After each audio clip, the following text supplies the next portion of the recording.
Belder joy, everyone, and welcome to a strange new pod. I'm your host this week, Erik, alongside Captain Julian, Lieutenant Hawk, and Ensign in rank, but Captain of Puns in our heart, Brittany Tomes.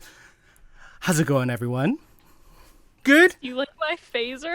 I do like it. I should have got my phaser over there. Damn it. It's right there. I just got it from my comic book store today. That's part of a trade-in. We should... I wish I had a tricorder. I never got one.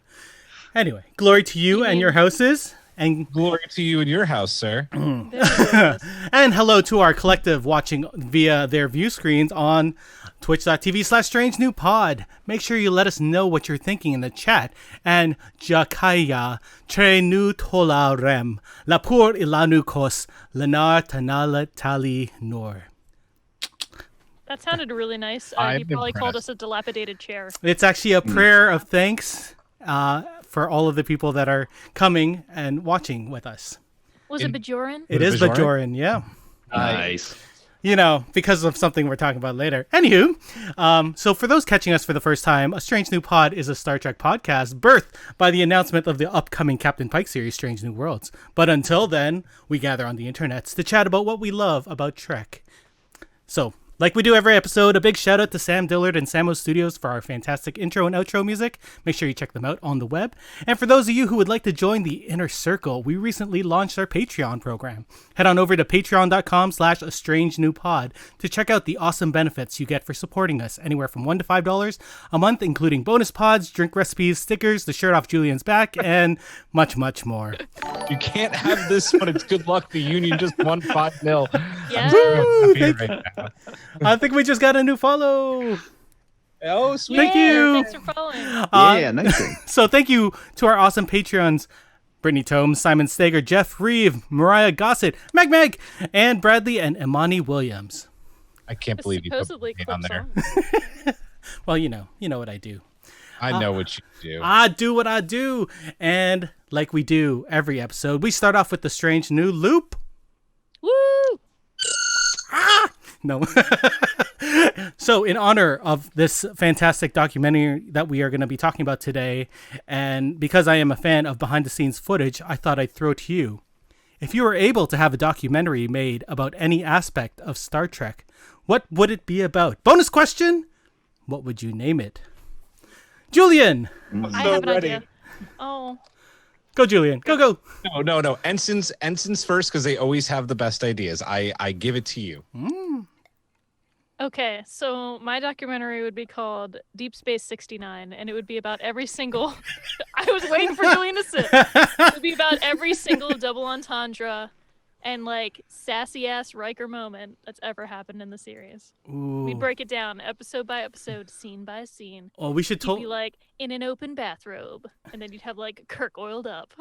You bust that out when I'm drinking, like, the expensive beer tonight. I know, you. that was a very fancy cup. What is the expensive beer, just out of curiosity? It is a Dogfish Head 120-minute double IPA. It only comes out once a year, and it tastes kind of bourbony, and it gets you drunk, but it also the drunk from a 120-minute almost ends up feeling more like a high, which is really nice. It's a really, really amazing beer. Does it last that long?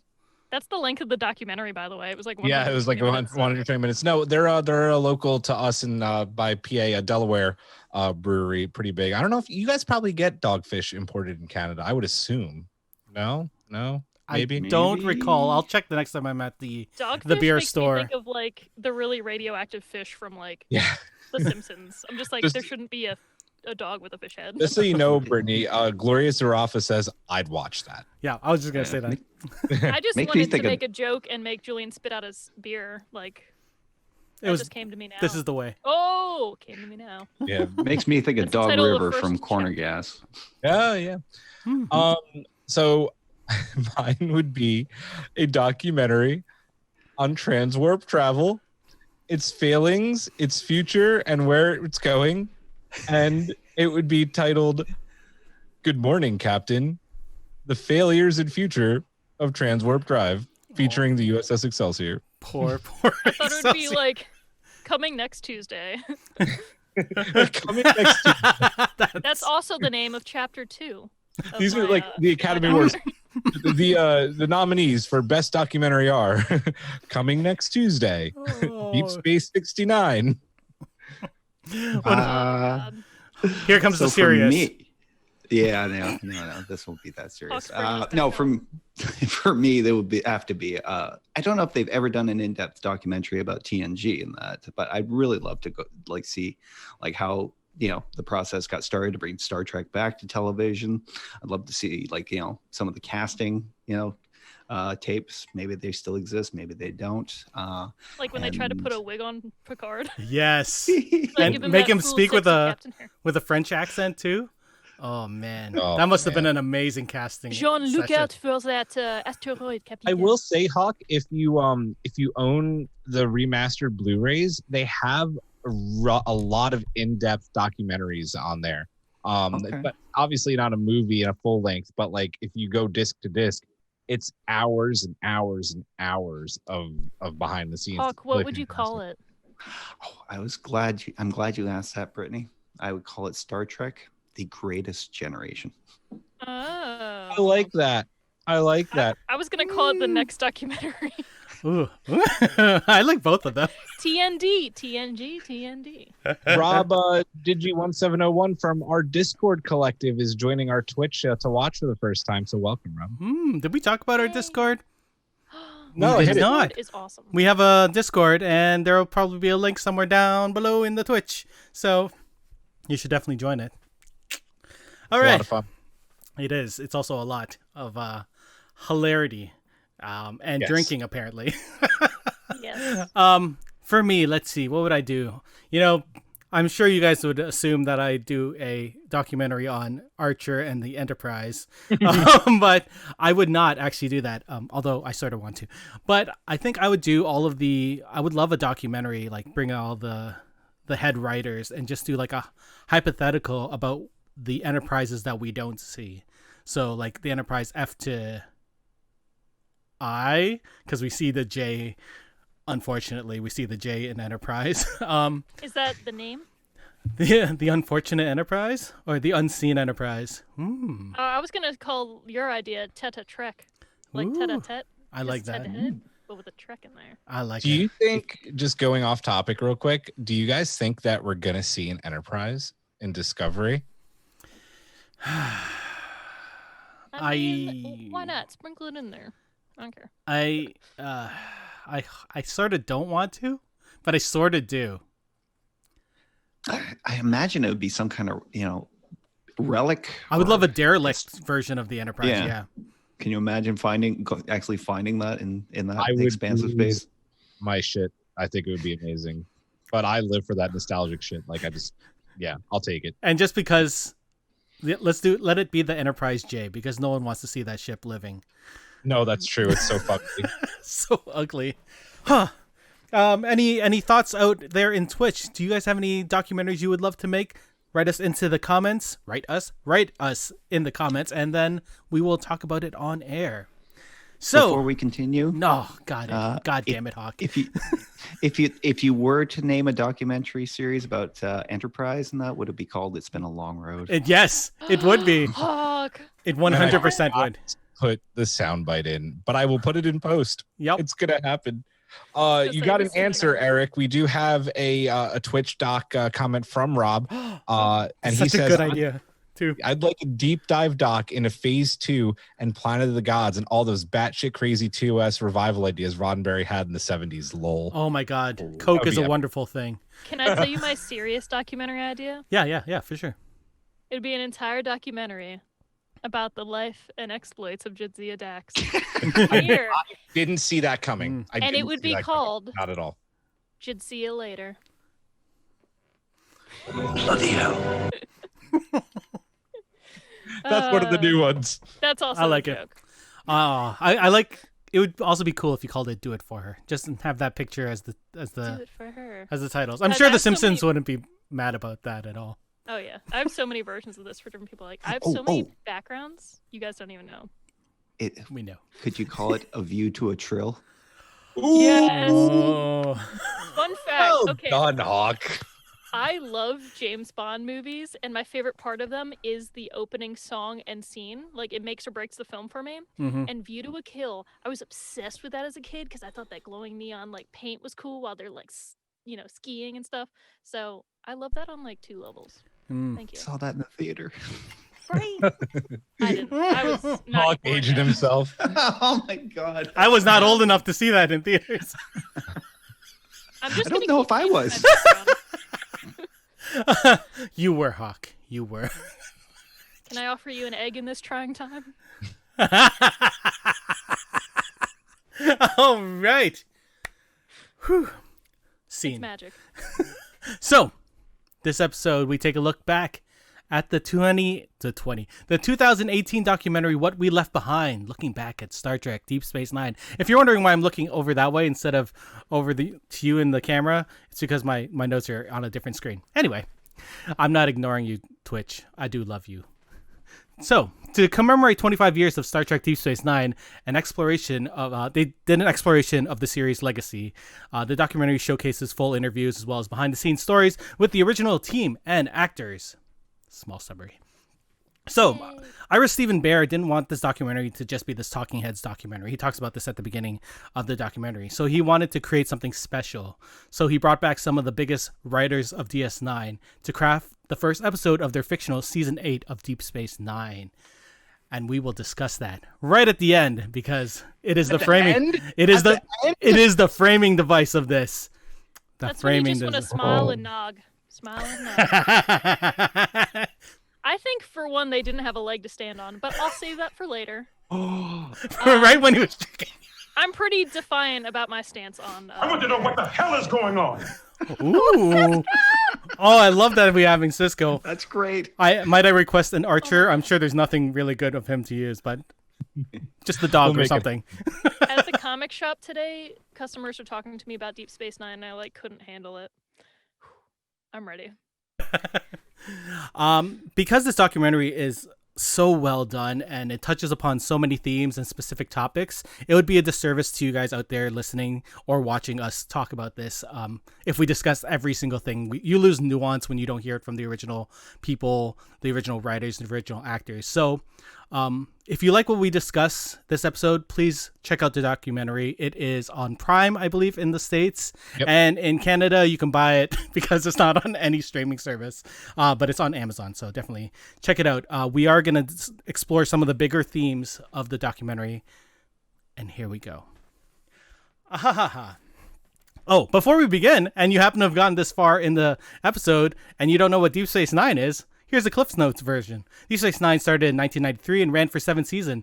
It centers around the dealings of a space station, the aforementioned Deep Space Nine, which was located adjacent to a wormhole connecting Federation space to the Gamma Quadrant. That is a very, very generalized summary of what that show is about, and it doesn't touch upon anything that show touched upon.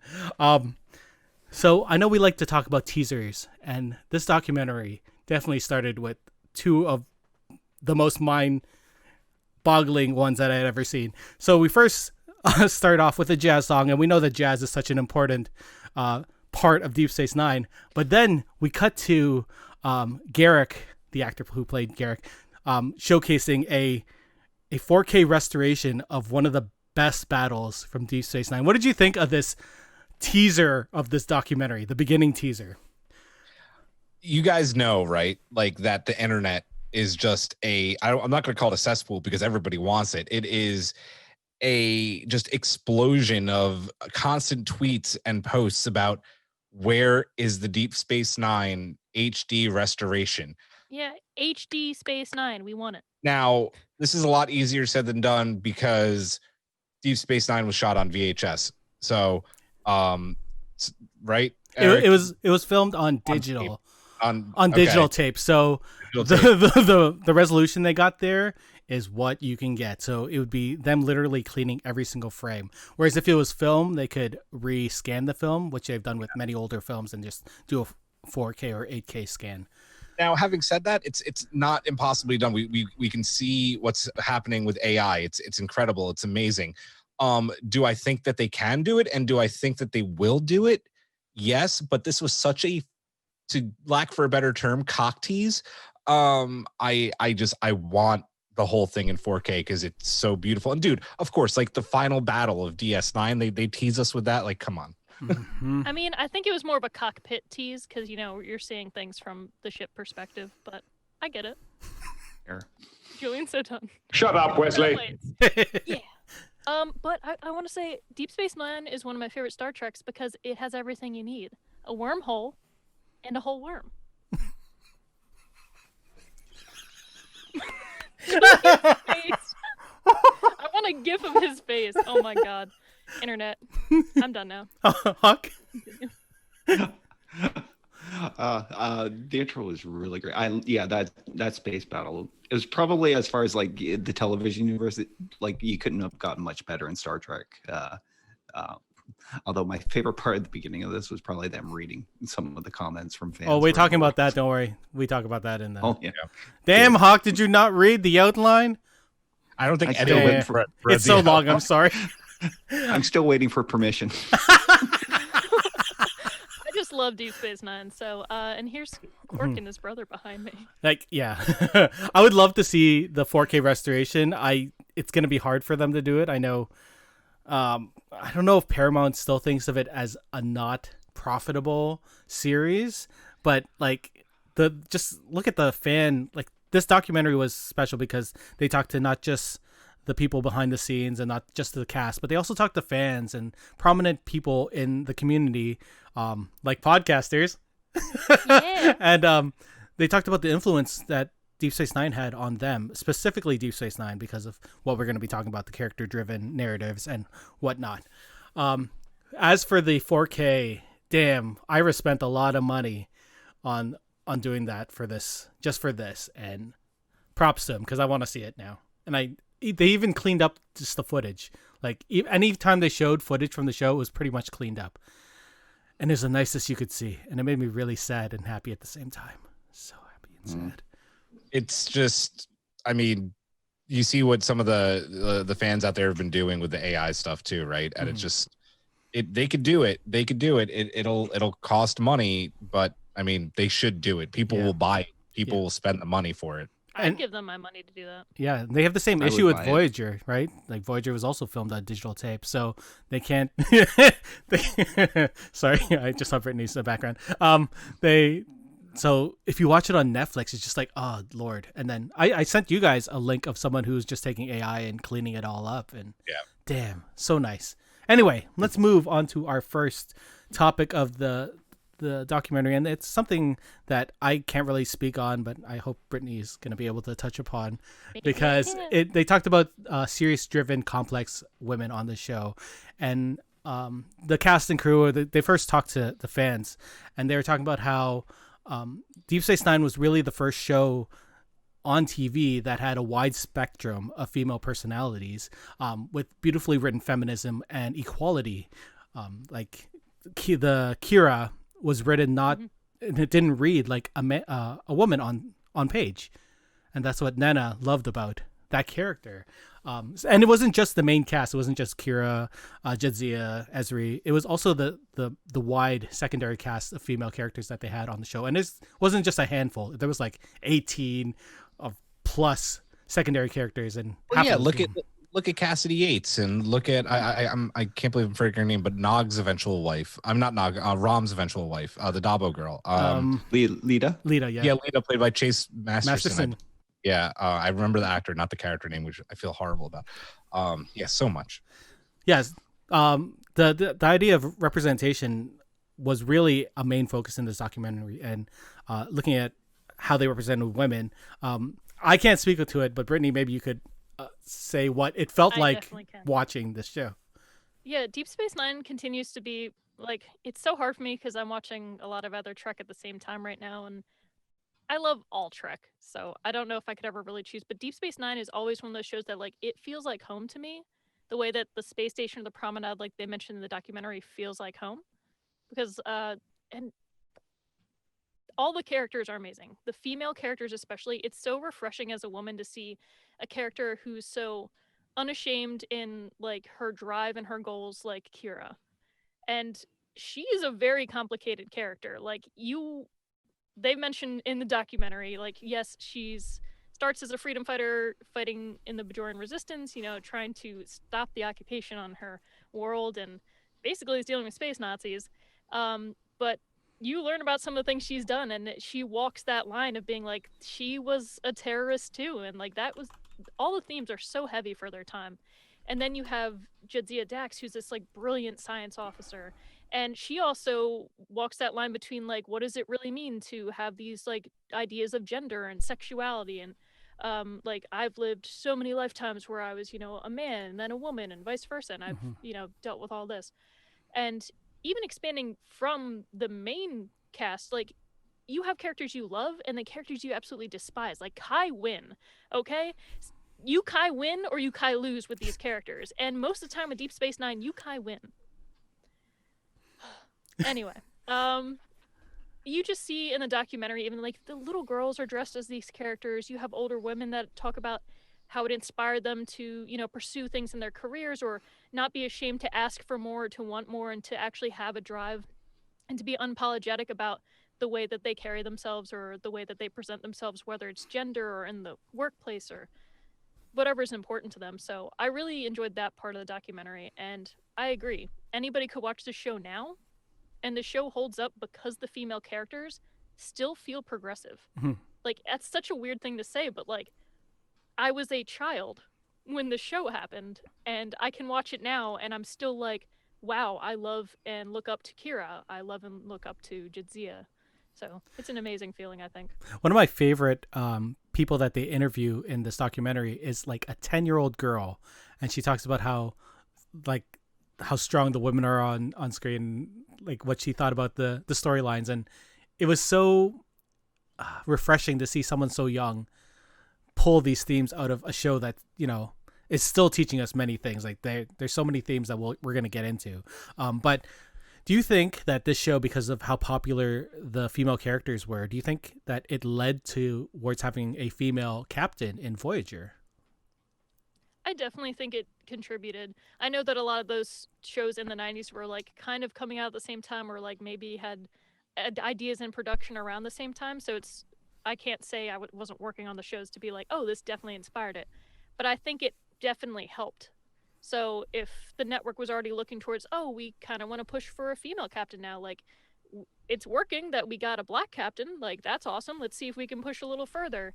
I'm sure that them seeing also some of the success, as much as Deep Space Nine isn't seen as a huge success, they at least see that people like that sort of complicated or deeper female characters. So then, if people like these characters, why not have a captain like that that's also just as, deep and complicated, I guess, complex. I wonder, did you want to go, Hawk? I just thought to say in that, in terms of Deep Space Nine, and that this is one area where it really trumped TNG, and that because as far as female representation in TNG, we got Crusher and we got Deanna Troi and that, but they were kind of pigeonholed into nurturing, supportive roles, motherly kind of roles in that. Yeah. So, I still love them as characters in that, but Deep Space Nine really kind of expanded the palette of what we could expect from the world of Star Trek and for women in it. Yeah. I do wonder if it did, to play devil's advocate here real quick, if it did have an influence, because despite Janeway being the first female captain, right, what she had to deal with on set, from the interviews, like the fact that Paramount was basically trying to set that up to fail. They had studio execs on the bridge every single episode, waiting for her to slip up so they could pull the plug. So there was still that sexism and bullshit going on. Yeah. I mean, I don't want to sound like the naysay here, but I actually don't know if it contributed so much, because there was still so much of that crap going on. Yeah. Mm-hmm. And you see a lot of that when we'll eventually talk about Terry Farrell's situation. Yeah. I don't know how to phrase that other than that. Departure, yeah. So the next theme we're going to talk about was beautifully introed by Mark Bernardin, who's an American writer, and he was talking about how Deep Space Nine doesn't get the recognition it did for bringing so many different ideas to television, most importantly, serialized narratives. He was talking about how there wouldn't be Game of Thrones, Walking Dead, stories like that are like continued stories over and over again. And Ira said that Deep Space Nine gave us the opportunities that other shows do not have.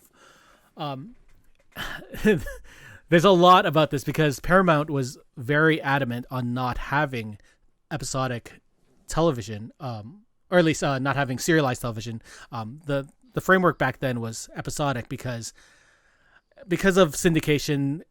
The episodes might show out of order, and they don't want the fans to be, confused or sad that they missed one episode and be confused in the next one. And this serialization may have actually lost them fans. What do you guys think about the idea that this was really one of the first big serialized narratives, and successful ones at that? Yeah, I think a lot of it had to do with the time, that these shows aired, and that it was network, it was pre-internet age and that pre-digital everything on that. So, I mean, the idea was not that these shows, weekly, could be caught by anybody in that, and they were trying to expand viewership in that. But dropping people into the middle of a story in that was a good way of killing an audience in that. I think back to Twin Peaks and that, like how popular that was when it first aired in that, but by going into like its second season, its viewership had dropped massively in that because it was something kind of people had heard about, and maybe they didn't catch it in that. There was a cult following, but that was about it. So go ahead. I think it's so unique, like thinking back to the 90s and thinking back to syndication, because like it just seems so archaic now, right? Like with everything that we have, all these streaming services, Showtime, HBO, whatever. I mean, syndication is pretty much non-existent now. And then you look at DS9, I think even Voyager to a point, but they might have finally been unsyndicated, if I'm not mistaken, because they wound up on UPN. Which the other shows I believe were not. Nope. But yeah, I mean, think about it. Like it definitely led the way, whether it lost viewers or not, for so much of the shows that we got today. I mean, dude, look at Battlestar Galactica for one. I mean, that's still pretty early 2000s. That's 2003. And and of course Ron Moore worked on Star Trek and Deep Space Nine. So yeah, I think looking at it now, like Deep Space Nine is also so strong because it changed to that format. They weren't focusing on just, oh, this has to be a standalone episode where if anybody's watching on TV, they can just enjoy it. A lot of what makes Deep Space Nine really good is the fact that you can watch these characters grow over the course of a specific story arc and storyline. Not even the overall arc of the show, but like these mini arcs they have everywhere. And I know that especially in the 90s, it's like you would have to just either see it live or then hope to see a rerun of that episode, or else you miss it until God knows when it's going to come on again. So I see how at the time, especially, like that's this huge gamble and like, is it going to pay off? But especially now being able to watch on streaming, like every time I watch Deep Space Nine, like it's so rewarding to see certain story arcs end. Like, don't get me wrong, there's still some goofy ass episodes, like all Star Trek. Oh my watched God. one the other night, the one with the dance. Oh I literally forced that from my memory until that scene happened. Then I was like, oh, it's this one. But yeah, and I feel like now you can't be as lost as people would have been back then. Like, you're not as lost as Voyager in the Delta Quadrant. You watch Deep Space Nine and you know exactly what's going to happen and when. You remember where you left off and you're like, oh, am I in the middle of the Dominion War? Amazing 10-episode arc. Like that little girl who's like, the last 10 episodes are my favorite. And he's like, so the Dominion War? And she's like, yeah. And he's like, what? Yeah. Sums it up. Speaking of mini arcs, the beginning of season 2 had something that no other Star Trek had prior to this, and that was a 3-episode arc. Do you guys remember watching this? Because I remember seeing this on TV and being like, it's another to be continued? What? And I had to go away one of the weeks, so I had to make sure that I was like, I have my VHS and my VHS ready to record on this day. And this was one of those shows that I had to record because I knew that I couldn't miss it. And it was something that I'd never done really for anything before it. Were you talking about season 5? No, season 2 had Homecoming, The season 2 Circle, has and the The Siege. Oh, that's right. Yeah. Do you guys remember these times? I remember, but when I was watching, I don't remember if I like caught episodes when I was younger, but I don't think I was ever one of those people that was like, I was literally like an infant / young child. So like, just whatever was on TV as reruns, and I'm just like, wow, I like this show. Yeah. I was moving between my my dad's and my grandmother's a lot during this, and I watched it a lot at my dad's, and my dad would tape stuff for me. He taped most of Voyager for me, which is how I got to watch Voyager and its finale. Which, yeah, I mean it. Yeah, it's crazy to think back to like taping everything on VHS. Believe it or not, somewhere in some storage facility right now are like boxes of VHS with the entire original series taped on them when Sci-Fi did a marathon. It was just awesome. They had like cast interviews, but yeah, I don't know how much of DS9 my dad taped. I know he taped some, but I feel like I did somehow manage to cast most of the series, because when I watched it again on Netflix, a couple of rewatches I did, I was like, okay, I remember almost all of this. So I somehow was able to catch all of it. Also, because you're a kid too. Yeah. During those times. What about you, Hawk, as an older fellow? I know. I still don't quite remember season 2. I'm kind of going back like through old stuff and that, but like at the time, I don't know if I was really tuned in or not to it like on a weekly basis or that. That's fair. So. Season 2 is when it starts to make sense. Yeah. And then season 3 is where you're like, I'm in it. I'm really in this. Yeah. That's. Yep. Sorry. No. I was gonna say you're talking about 2-parters though, or 3-parters. Like, dude, remember? Like, I think it's going from either season 5 into season 6, or season 5 7. or 10 episodes. It was like a 5 or 6 episode arc. It was insane, and it was like to be continued, to be continued, to be continued. Going back to DS9 being overrun and then eventually taken back. Yeah. Oh, it's amazing. I totally had my VHSs, like they're down the hallway from me, and I was going to bring them on. I'm like, damn, I forgot. I forgot. That's but what the deep stood for. Yeah. You're really like deep episodic in those things. What do you think about the idea that it lost some of their fans, like the serialization? People who are used to just seeing like TNG episodes. I guess they caught it later, right? It doesn't bother me.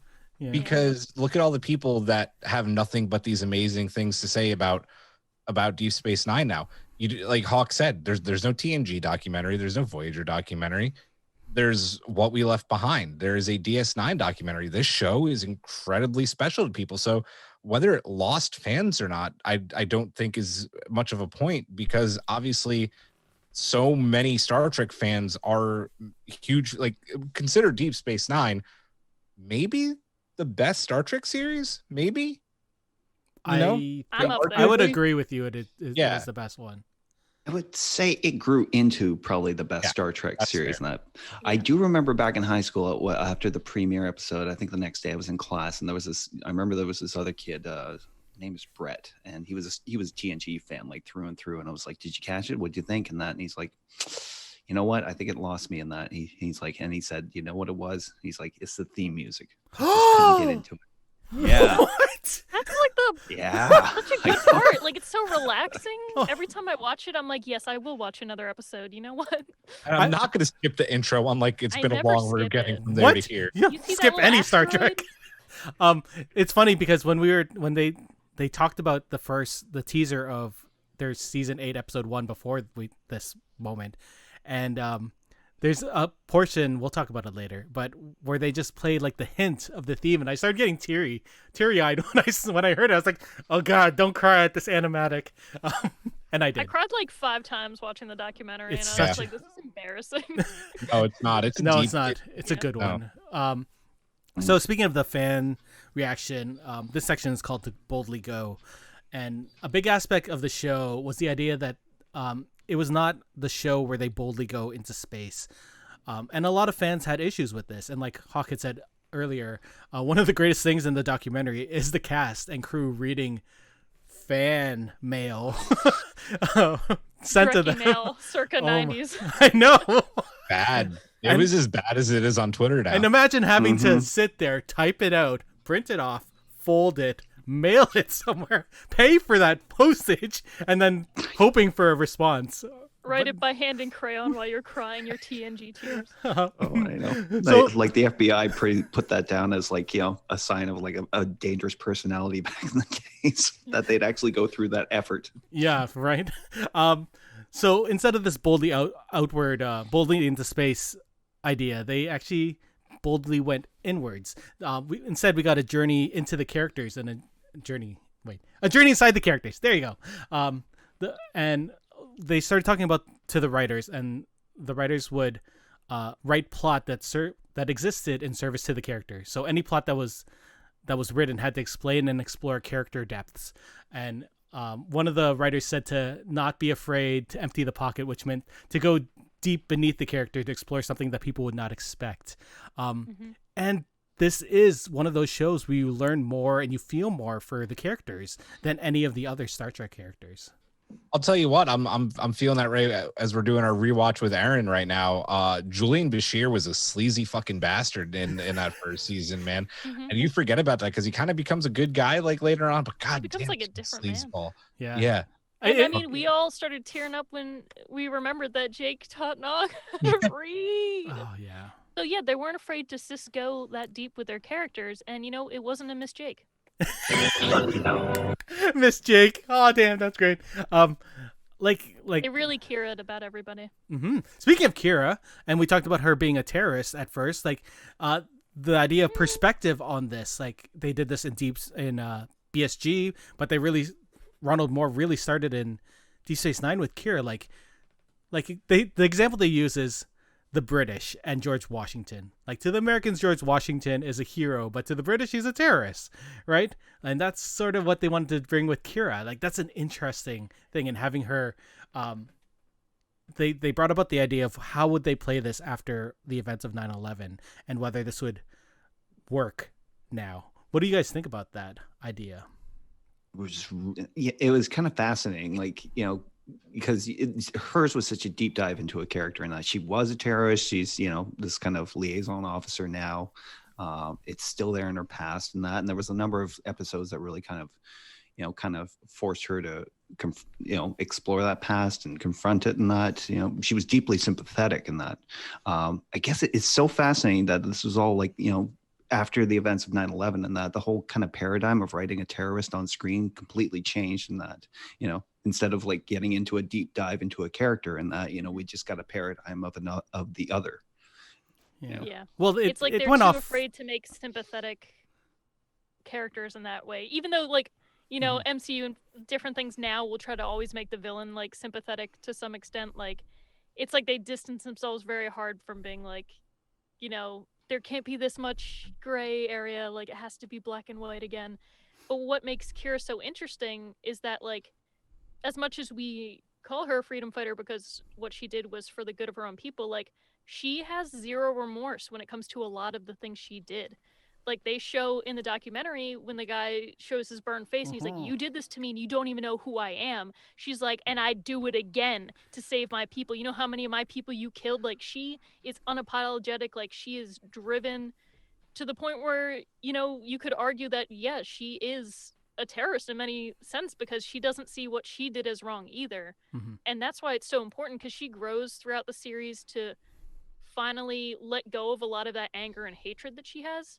Not that I think she'll ever fully, you know, it's part of her personality also, but she deals with a lot. She has that PTSD. And it takes a lot for her to finally see Cardassians as not just like the entire people are her enemy anymore. Like, that's over. And it takes a lot for her to move past that. And it was a lot. It was way ahead of its time. Like, even now, people would be too afraid to even touch that. Yeah. That's why Defiant is my favorite episode of DS9, because they just go right into that, right? Because she's not a terrorist anymore, but the Maquis still are, right? And a face that we all know, even though he's not Will Riker, Tom Riker is a prominent figure in the Maquis. And she sympathizes with him. There's no doubt about it, right? She gets it. She hates Cardassians, or she's struggling with trying to, like you said, Brittany, figure that part of her mind out.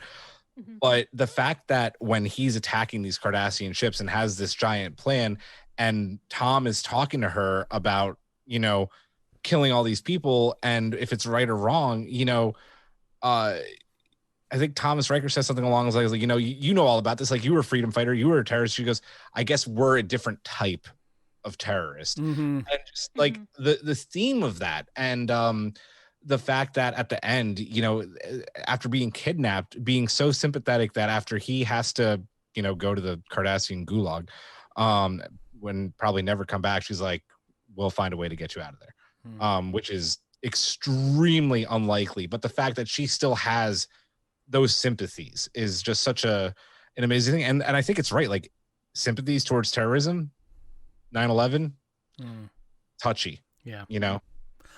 On a side note, I would love to see where Tom Riker is now, like in Picard land. Yes. Just as a side note. But yeah, sorry. I was going to say, I do like that they touched on that, because there's so much you could do now if people would be okay with pursuing a character like that again, because it is all perspective. Like, you have the US, which invades areas all the time and commits war crimes that aren't even justified, and yet we perceive ourselves to be the heroes, and then other people in those countries are like, you're terrorists, you do this out of nowhere, we did nothing to you, what is this happening? So just like BSG, like, it can evolve with the times and it can apply to what it needs to be. It was crazy that BSG did that, or like, that was post 9/11. Yeah. So the fact that he continued with that then was definitely stemmed from this, and that was the attempt to try and do the same thing again. And I think that it worked. Oh, yeah. But few people have tried anything as close to that since. What Homeland. was the name? Yeah, Homeland. Homeland was one of my favorite shows of all time. What was the name of the ship in Galactica that the 6 nukes the planet that has like a fake sky and like trees and everything? It's got a unique name, but I can't remember anyway. Like, dude, that is such a Cloud9. Yeah, thank you, Cloud9. Okay. Oh yeah. That is such a, and listen, this is still only what, like 15 years ago. 3 or 4 years? No. I mean, Okay. when it actually aired, like 3 or 4 years removed from 9/11. Oh yeah, definitely not that long. Yeah. Whew. Yeah. Yeah, which is good topics. Moving on to sort of the bad guys of the I go not Quote really the bad guy. Quote bad guys. Just hey Eric, real quick, just Rob noted on Twitch, he says $10 says the Dominion just executed all of Cardassia's prisoners, which once they took over isn't hard to believe. Yeah. Dominions took no minions. We'll just put it that way. You know what I mean? Although Tom Riker is pretty smart, he probably would have wiggled himself out of it. Yeah, I could see that. A funny little part that they had in the documentary was talking about how Gul Dukat was the popular Cardassian in the 90s, but in most recent years, it's been Garak. Thoughts on this? Who's your favorite? Just as a little fun part in this documentary talk. Garak's got the gay sass. So much sass. So, I love it. The simple tailor has weaved his way into my heart, which is weird to say about a space Nazi. But it's hard because Gul Dukat is also so interesting. And, I mean, hands down, of all the Cardassians, like, those are the 2 characters that you're drawn to the most. They're the most fleshed out and real. All the characters feel real, but especially that it's so rare to see even enemies in a show like that. Like, look back at TOS and any other Trek that came before it. Like, when somebody's your enemy, like, that whole race of people, that's what you get. You rarely even see any part of them that's humanized in a way. So, Garak, though, because him and Julian fucking crack me up. Yes. Yep. Yeah. And I didn't, like, the first watch you have of that show, you don't expect to ever, like, start to like Garak, but it happens. And the next thing you know, you just turn around and you're just like, oh my God, did he just, like, I'm Julian. He Julian'd me. I'm gonna give the hottest of hot takes and say that Gul Dukat is the greatest Star Trek villain of all time, because he is so well written and so crazy at times that you actually maybe sympathize with him a little bit. Mark Alamo brought all of his acting chops into playing that role and playing off of Avery Brooks as Cisco and playing off the Nah Visitor as Kira. Just that trio. It was just like from the Federation side and from the Bajoran side and even from the Cardassia side. Like, oh my God, he is such an amazing character. As I was going through, I watched a funny YouTube video, 5 minutes of Cisco yelling at everybody. So I could get one of our sound bites for tonight. And one of them was like Ducat and Cisco having it out. And it's like, you watch that scene and you're like, wow, Cisco has great points. Holy shit, Gold Ducat has great points. Mm-hmm. DS9 was so ahead of its time in that way that I love Gold Ducat as a character. He's a piece of shit, obviously, but I definitely prefer him over Garrick, despite the fact that I love Garrick too. Garrick's a pushover, so yeah, I agree. Before you go real quick, I just want to go back to Twitch here. Glorious Zeriffa said, interesting because I never read Kira like that, talking about her being a terrorist freedom fighter, mainly because I didn't watch DS9 in the US, so I wonder how much has changed in translation too. That's an interesting fact. And Rob responded that saying for sure, being a 90s show, she was probably more inspired by the IRA, the Irish mafia, than anything else. So definitely good points. I also like that you brought up those aspects of Gul Dukat because as far as villains are concerned, he did have one of the best goals. And you're always going to remember the Alamo. Amazing actor. Never forget the Alamo. I want to know what the hell is going on. You're gonna need more clips. International audiences are gonna be like, I didn't understand a word she said, but Americans are like. What about you, Huck? I kind of agree. I do agree with Julian. The Gul Dukat was probably one of the best like villains in that because a long running villain too. In that he was introduced first in all 7 TNG. seasons. Yeah. But I do have to give it to Garrick in that for 2 reasons. There was this one episode where Julian Bashir was telling him the story of Peter and the Wolf. I think I probably talked about this before. Yes. Yeah, remember his take from it and that, obviously Julian's was like, the more lies you tell, the less people will believe you. And he's like, really? I didn't take that from the story. Like, that's how you know he's a space Nazi. What was your take? Tell better. Tell different lies. Yeah.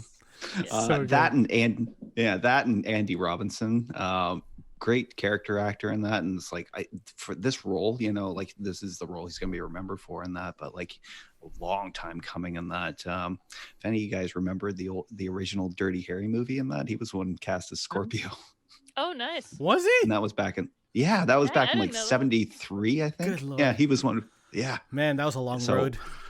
I like getting from there to here. Yeah.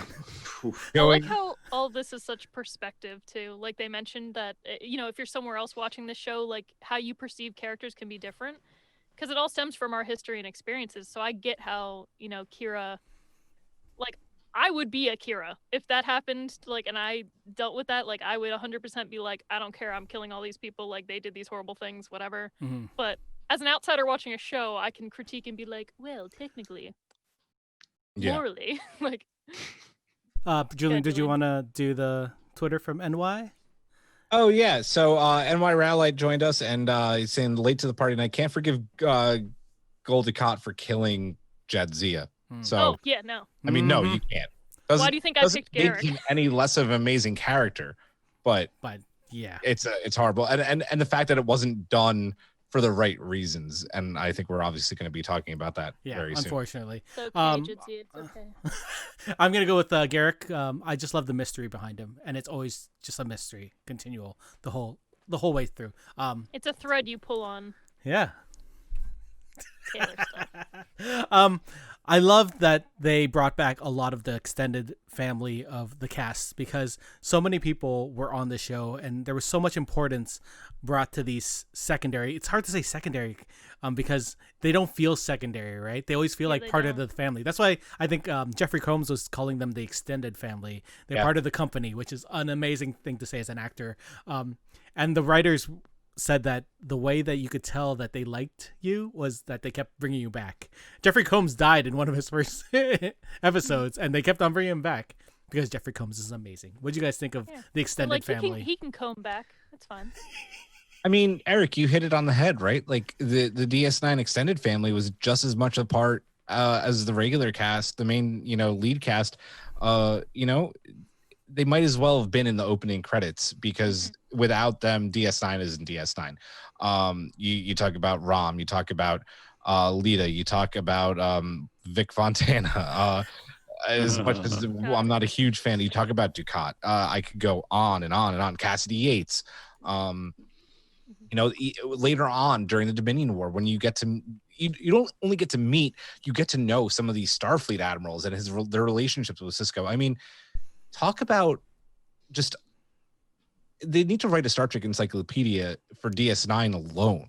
It created such, listen, TNG created the universe, and then DS9 just blew it open with opening up the Gamma Quadrant, introducing us to all these new races that, the extended family was just as much part of the show. It's insane.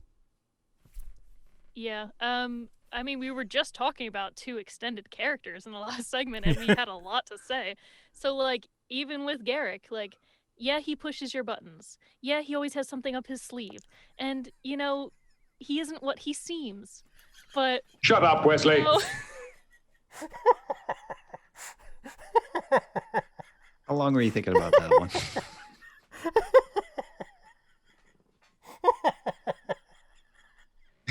The entirety of what Julian and somebody else was saying.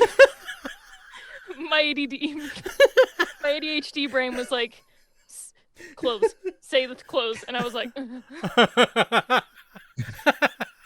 Hawk? I'm done. I had more. Oh, sorry, Brent. No, it's fine. It's ended. No more. He forfeited her chance. Shooting a rubber band at your screen.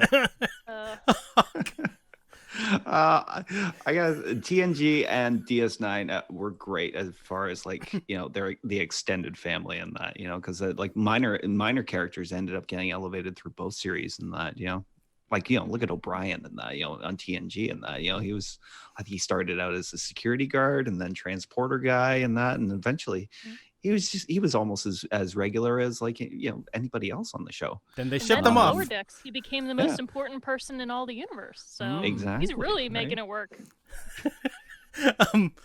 Yes. Like his marriage to Keiko. Making it work. Keiko was a lot better in DS9 than she was on TNG, to be fair. Yes. Yeah. I still don't get their relationship. Yeah, no one does. So TOS had the Klingons, TNG had the Borg. Deep Space Nine was thinking about their villain. Like they had to have someone there to, be the main driving force of the show. And they came up with the Dominion, but Ira and the writers were like, you know what, we can't think of something like the Borg. Let just one major character. Let's think of 3. So they created the Jem'Hadar, the Vorta, and the Founders. Not just these mindless bad guys, but these were complex societies, and we learned a lot about them throughout this whole series. What did you guys think about the villains of this saga? It's a really good idea, going with not just one, but a trinity in that, because it had so much layers to the relationship in that. It was super complicated, that the Founders at the top and that I'm kind of Jem'Hadar? I'm blanking on Wayun's people. What were they called? Vorta. The Vorta, right? And that, but the Jem'Hadar and that being controlled in that through the white. The drug, yeah.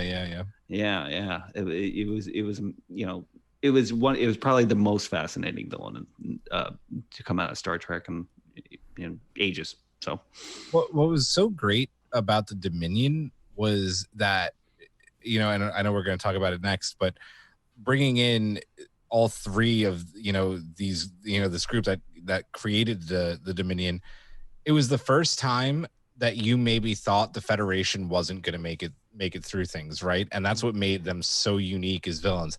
The Jem'Hadar were bred to kill.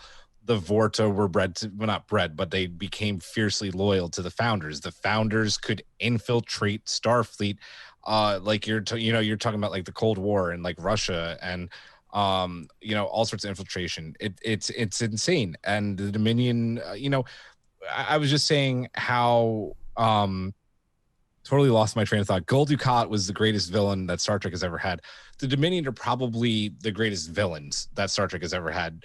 The Borg are great, right? The Klingons have their place, but they're so much more than just a villain. Mm-hmm. The Dominion were a villain, and they were completely well thought out and written for a course of many, many, many seasons.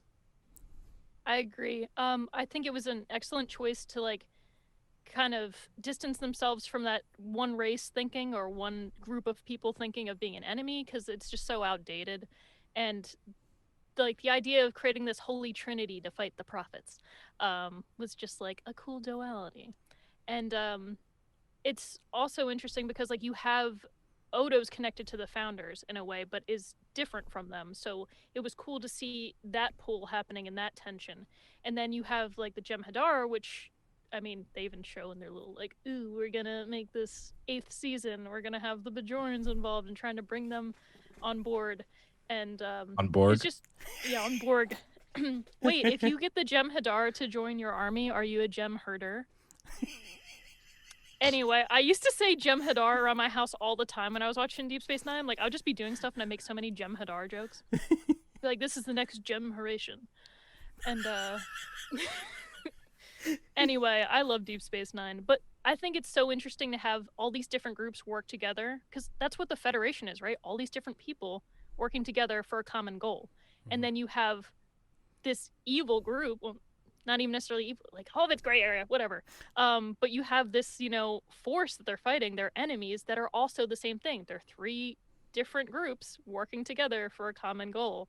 So I just think that it's like perfection, chef's kiss. And it does kind of call back to like the whole axis of evil and that for World War II and that, and the whole thing about DS9 going into an actual war, and that became kind of a controversial subject around Paramount as well, didn't it? Yeah, especially with Rick Berman when he was talking about how him and Gene, I know Berman, how they had talked about how that Star Trek was originally thought of as beyond war, but you know, then we got Deep Space Nine where we got some of the best episodes ever. Going back to what Julian, like the best war show, honestly, if you think about it. Yeah. And I mean, if it started out with a wormhole, you think we wouldn't be surprised that they have a whole war at the end. Get off my bridge. Going back to what I will mute myself for 5 seconds. You make it Hadar and Hadar to love you. Can you mute him He too? always says the funniest things when I mute myself and I have to unmute. Talk.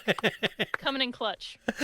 Going back on what Julian said about the Dominion being this force that we weren't sure if the Federation could defeat. They talk about how we see a Galaxy-class ship blow up, and it's probably the first time we were just sitting there like, that could be the Enterprise. Something like that could happen to the Enterprise. And they decided to create the Defiant, which was the ship that Deep Space Nine could use during the war. But there was some conflicts there because they didn't want them to feel like, oh, we're going to be on the ship all the time because we have Voyager and TNG is doing these movies, so they have those people on a ship. What did you think of that idea? Like, there was so much strife around them just adding a little ship that could do this battle. Look how many people love the fucking Defiant now. I like, love that ship. It added another layer that the show needed that made DS9 what it is. No issues. I feel like it doesn't even need to be talked about. The Defiant is part of DS9. The best. Everybody loves the Defiant. It's an awesome ship. It's symbolic. Its name is amazing. They do crazy shit in it. And, like, you just know when the Defiant's on the screen, you're like, we're probably going to be okay. To quote Will Riker, tough little ship. Little. Exactly. Everybody loves the Defiant. But it's also so cool that, you know, we're going to talk about Cisco, I think, later. Or Next. already talked about exactly. Cisco we could talk about for 8 hours. Oh, my God. But yes. it's so interesting that, like, he's one of the greatest captains, and he doesn't have a ship. Yeah. So, like, the fact that, like, one of the best captains in Star Trek had a station that he did, like, anyway. The station Defiant- moved, too. Yeah. We discussed this before. If it can't warp, did it have trans-warp capabilities? Nothing did. Nothing did. Sorry, Hawk. You know where You know where I think the biggest issue with the executives probably came up regarding the Defiant, and that, and it's probably what really killed Star Trek Into Darkness, besides everything else, about the movie and that. Oh, They probably didn't like the idea of like a little ship, and that it's like, well, if you're gonna get a ship, get it the biggest. Bigger is better, right? Yeah. well, Benedict Cumberbatch would disagree. Just real quick, going back to Twitch, NY says, what made the Jem'Hadar so scary is knowing you're fighting an enemy that could be grown in mass and overwhelm you with sheer numbers. damn, yeah. Mhm. Oh God, yes. Just like a sheep herd. Great point. Cloned, a lot of them. Jem'Hadar. Telling you. Going off Germinate. They geminate. Yes. Going off the Defiant, the best thing for me is that because of the ship, we got an HD 4K recreation of the Dominion, one of the Dominion battles, and we finally saw it in all its glory right as they talked about the Dominion War. What can you say about this? It looks beautiful. I have something to say. Yeah, go for it. Remember that part in the Titanic when she's like, they called it the ship of dreams? That's literally how I feel about the Defiant and how I feel about a 4K edition of this show. And I think everybody agrees. When the Klingons came in and there was a sun flare, and I was like, oh my God, I'm dying right now. This is so good. It was Can we be the podcast that maybe gets this to happen? I'm gonna look in the camera. I'm looking at everybody right now. Okay, this is what's gonna happen. We're gonna contact Paramount. We're gonna contact CBS, Viacom, whoever the hell that we need to contact, and we will make it a group effort. Get all the digital creators out there. Get the people that could do the AI. Make it a group project, group funded. Get DS9 on 4K. Period. God, yes. Done. A Strange We New can call Pop it will start the 4K. GoFundMe. Just saying. 4K? Release 4K. release the 4K. The 4K. 4K. We give a 4K about DS9. I'll come up with something punny. It'll work. Mhm. Yeah, we need a good hashtag. Yeah, we do. Thoughts on this 4K, Hawk? Brittany? Oh, I need it. I want it. I'll throw my money at everybody. Mm-hmm. definitely. Yeah, I know. The biggest challenge is obviously like the filmed parts of with the actors and that, but They cleaned that up too. And I was sitting there, did? it's like, oh my God, it's so pretty.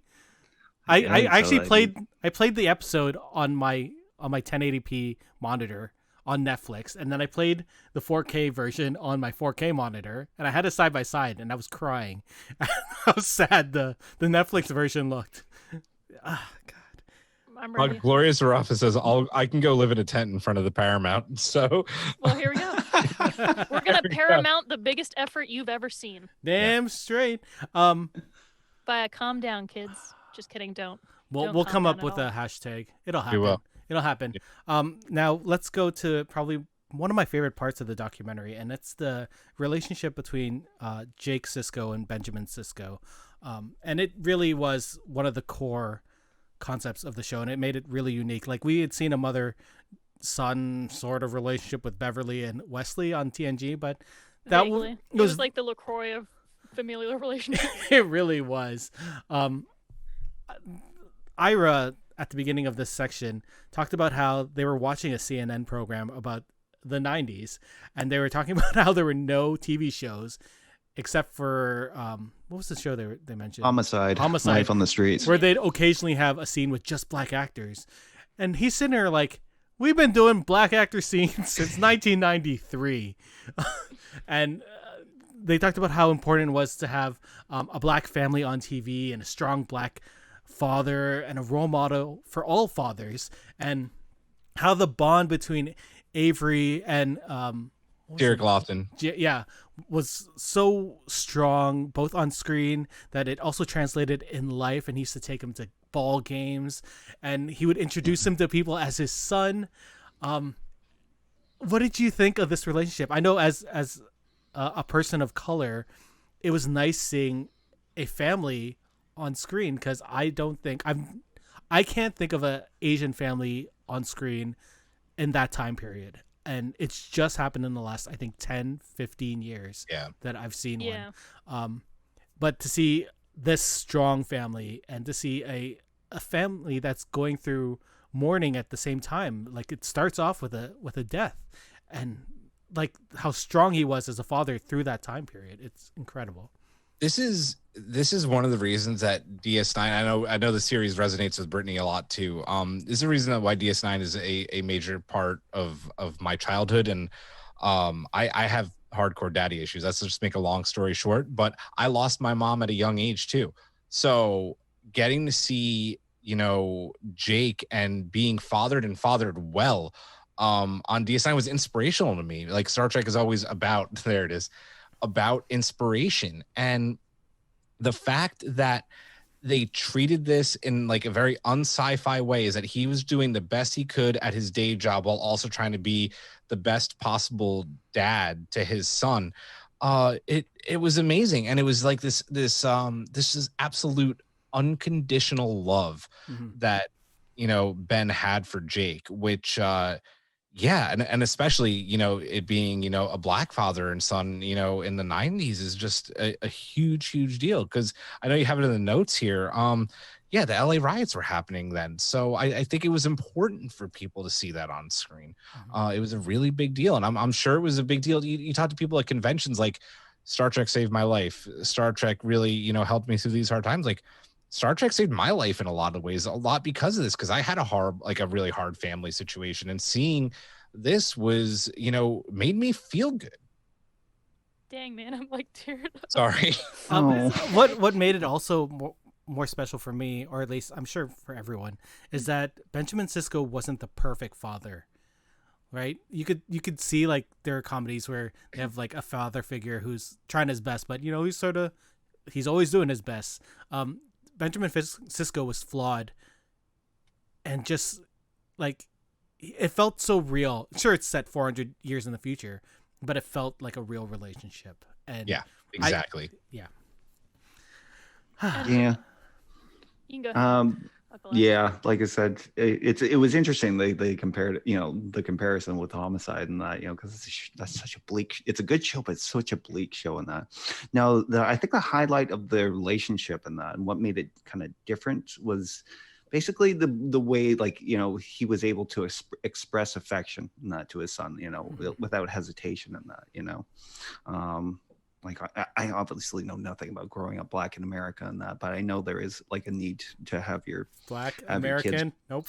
Yeah. Neither of those. Have your, in the conditions that, of that they have to come up in, they have to be a certain amount of tough and that to get by and that, so to see like a father-son relationship set in the future and that where, those kinds of concerns aren't really applicable in that, and the father and son can just have an open, honest, and affectionate relationship with each other. And it's inspiring. And then obviously, like, people weren't paying attention.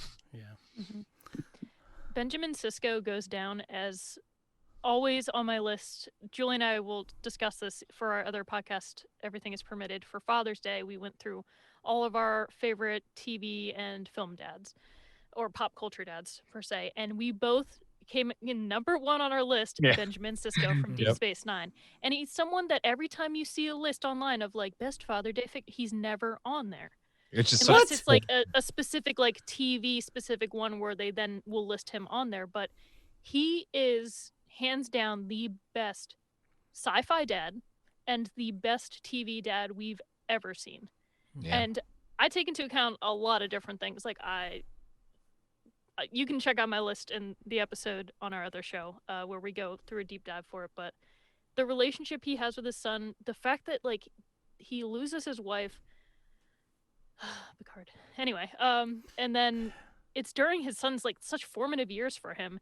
And the show, Star Trek goes on for multiple seasons. This was a 7-season show.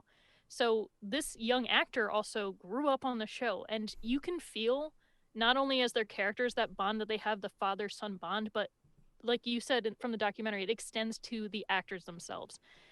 And the amount of love and openness and like the ability to be vulnerable with each other. Like there are moments where Sisko is stern, or he tries to push Drake in the right direction, and sometimes parents can be overbearing or overprotective, but Sisko, he makes as many mistakes as any parent would. but he has so much pure love behind every single thing he does.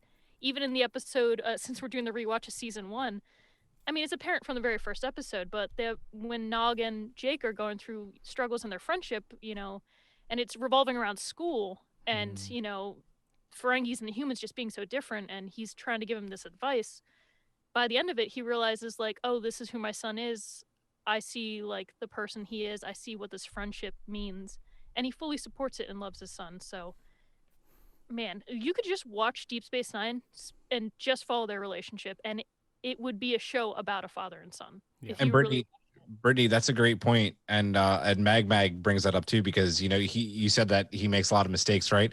Mag goes on Twitch. You have to be. I'm sorry. As Jake grows up, they work through the difficult teenage stuff too. Like he does that, and he does that. Basically as a single dad. Yeah, Cassidy shows up later, but tries to date for the first time. Like he goes through everything, and their love of baseball together. Like all these, like there's so many small moments that make it beautiful.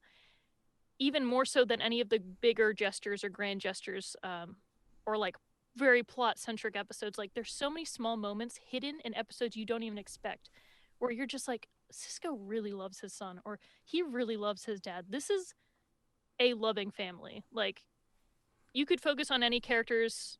Everybody grows in this show, but if you want to watch an amazing father and son familial dynamic, I ask anybody, if you like Star Trek or not, watch Deep Space Nine, focus on these characters, and tell me that's not the best written father and son shit you've ever seen in your life. Huck? You know what the biggest testament to the fact that he's a great father is that Jake doesn't feel the need to follow him into Starfleet. Instead, he just follows his dreams. Yeah. Very well said. Yes. And there's no butting of heads there. There's no manipulation. His dad doesn't feel like he needs never to pushes him. Yeah. He's not trying to live vicariously through Jake. Like, it's beautiful. Yeah. And he becomes a second father to, like, Nog, too. Oh, my God. I'm not even going to get into that, but... we talk about this beautiful representation of Black culture on screen, but there was a lot of strife in the first couple seasons of Deep Space Nine, just mainly due to Avery Brooks. They made him grow his hair, cut his goatee, and Ira and the writing team fought for him to grow the goatee and shave his head, because that's how he identified and that's how he felt comfortable in his skin. And as it grew more in the background, behind the scenes, they ended up doing this incredibly important episode of television called Far Beyond the Stars. And when they were planning this out, they originally didn't have Avery Brooks direct, and they thought about it hard, and they thought that he would be the perfect candidate to do this. And there's a story they talk about where Avery Brooks, or his character, collapses in sheer agony in the episode. And as an actor, I know Brittany, I know Julian, we've all acted on stage or screen or whatever. And there are moments where you lose yourself. And when they were talking about how he would stay on the floor for God knows how many minutes, it broke my heart, because I would not be able to experience this emotion, because not experience it. Like I'll be real with you. When I drive in the States, I'm really scared. Being a person of color, getting pulled over in the States is one of the scariest things I've ever had to deal with. And I don't do border crossings anymore, and I get my wife to do it because she's white. Sorry. I know, I get it, man. Yeah, I'm right now, man. This is a safe space to... I know. But seeing this episode and seeing how they were trying to build these themes and showcase all of these things for people, like sci-fi is a great spot for people to look at themes and relate it back to themselves. Ira actually had a really great quote. He said, "The bottom line is when people cannot come to the conclusion that every person on this planet is worth treating as a human being. When we cannot agree on that basic concept, don't talk to me about 400 years from now." Amazing. That episode is incredible. Sorry. No, I love it. No, I know. You hit it on the head, Eric, and talking about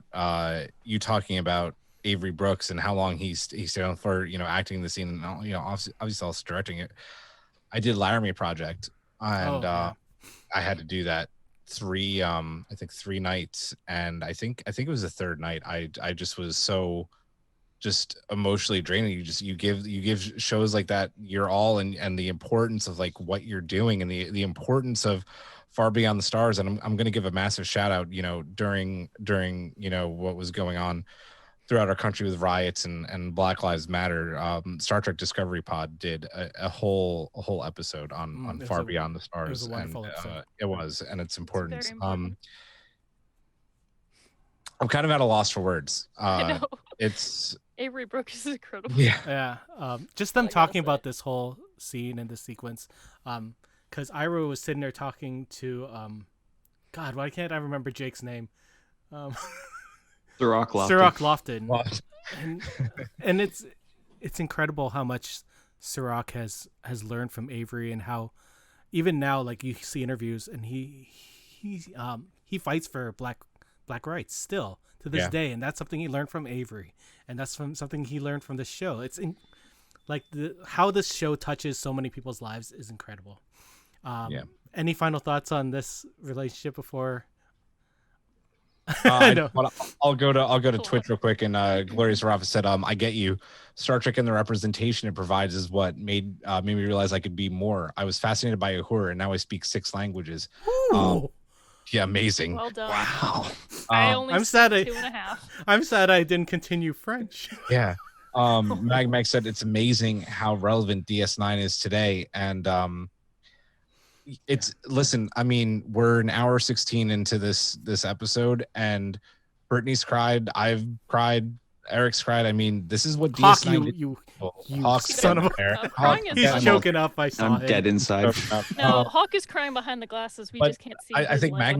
Mag hits it dead on. Like, this show, no matter what year it is, however many years later we talk about this on this show, it is amazing how relevant DS9 is today. Yeah. Especially Deep for shit me. 9. And especially You'll cry right 9 times. now with the bullshit that's happening in our country. Oh my god. So, Yeah. I mean, I'm pretty in I's country because you guys are. Kidding. I So mean, it's this all- is the moment where I say, if you haven't voted, please register to vote and do it. Yes. And if you ever need to, it's okay to look up resources or look into things that you don't know a lot about. Mhm. So if you watch an episode of a Star Trek show or any show that talks about a specific event that's happened, even if you're white and it's Black history or it's something you don't know about, you can look into it. Whether it's learning about the Tulsa Massacre way later than you should have learned about it because man. life sucks. Yeah. Or seeing an episode where you're dealing with your favorite captain facing life how it is around our time period or a little earlier and facing that reality. Like, it's okay. You can feel those emotions. You can learn more. You can always learn more. And when in doubt, talk to people about it. Yeah. Embrace your surroundings, embrace diversity, and engage in, and I guess what do I want to say? Not engage in. Consume, I guess, Consume in the and form of media. engage, okay. Consume other stories and voices. Learn about other things. And I wish I had that the being said, quote I'm on not the hand expert on any of this, but I will still cry. So If I'm gonna do one more better, like what Brittany said. If you have Yeah, do questions better. about anything, and you don't know who to turn to, I'm sure any of us would gladly help you. yeah, 100%. Just even contact if us it's just privately Star if Trek you episode. want to. If anything, like we will gladly try and help. Gene Roddenberry. They actually ended this section with a Gene Roddenberry quote.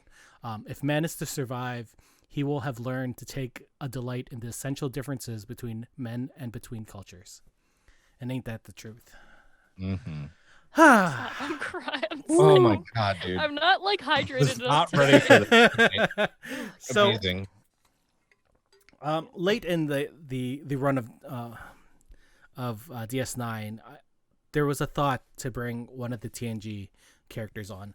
They had finished their run. They were into movies, and they wanted to, I guess, up some of the excitement on DS9. So they ended up bringing Worf onto the show. He's bored. Wait, yeah, Keep him in Wake a up! box. They wanted to up the anti-gravity. Get off my bridge. Oh, I hit the wrong button. Let me try that again. Wait, I was doing my little her like I love her. Get off my bridge. I love that this documentary was so candid with the cast and how they talked about how scared and sort of pissed off they were that they added this popular character from the last series, because they were worried that, you know, maybe their character was going to fall off, or maybe some of their friends were going to fall off in storylines, except for Colm, who was sort of oblivious of it all. He was just sort of was like, hey, Michael's joining the show. That's awesome. Colm Meaney is the Star Trek actor who bridges all of Star Trek together. He bridged TNG to DS9, and he bridges DS9 to Strange New Worlds and Discovery because he was on Hell on Wheels with Anson Mount. But they could just do a documentary about him, and they'll call it From One Bridge to the Next. Literally put on every bridge. It's just a soap opera of him. O'Brien. O'Brien? What? Huh? So they were talking to Michael Dorn about this, and people would ask him what his favorite episodes of any show that he's done, and he would say that Deep Space Nine were his favorite. Once More Into the Breach and Soldiers of the Empire were two of his favorite and best Worf episodes. And he also liked how they ended up having this relationship with Jadzia Dax, and how it sort of lightened him up and made her more of a badass. What did you think of the addition of Worf into this cast? I think it was worth the wait. Just go. I mean, I cling on to his character. I love him as an actor. I absolutely adorn him. And it's just incredible what he brought, not only to... All hands to battle stations. I love how I always segue into like a legit statement, but then I'm always too busy laughing to like say my profound ideas. But I do love what he brought to the show, as much as I think the show could have still survived and done. You know, they were doing their own thing, but they kind of wanted to like jumpstart and maybe get more people on board. I liked what he brought to the Dax character, because it was only around season 3 that they started actually like making her, like giving her more to work with. Because poor Terry Farrell, like she tried really hard in the first 2 seasons, but they like it was just nothing to her. They didn't know what to do. Yeah, and then once they finally gave her a little more to work with and more personality and all these different aspects to add in, she's like, well, great, now I have something to work on. And then Worf joins, and then she's like, I can play off of this. So, well, I mean, Michael Dorn joins, and she can play off of him.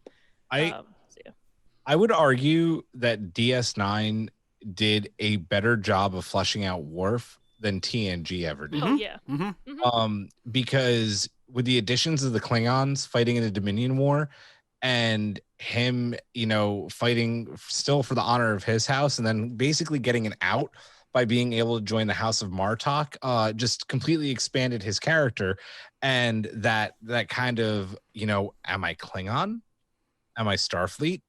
What am I? Who is Worf? And oh my God, DS9 just did amazing things for his character. It doesn't bother me at all that they added him. I know that it pissed off some of the actors, but I think that they eventually got over it very quickly because it worked so well on the show. They saw the scripts. And 2 episodes later, they didn't lose their jobs. They're like, oh, yeah, exactly.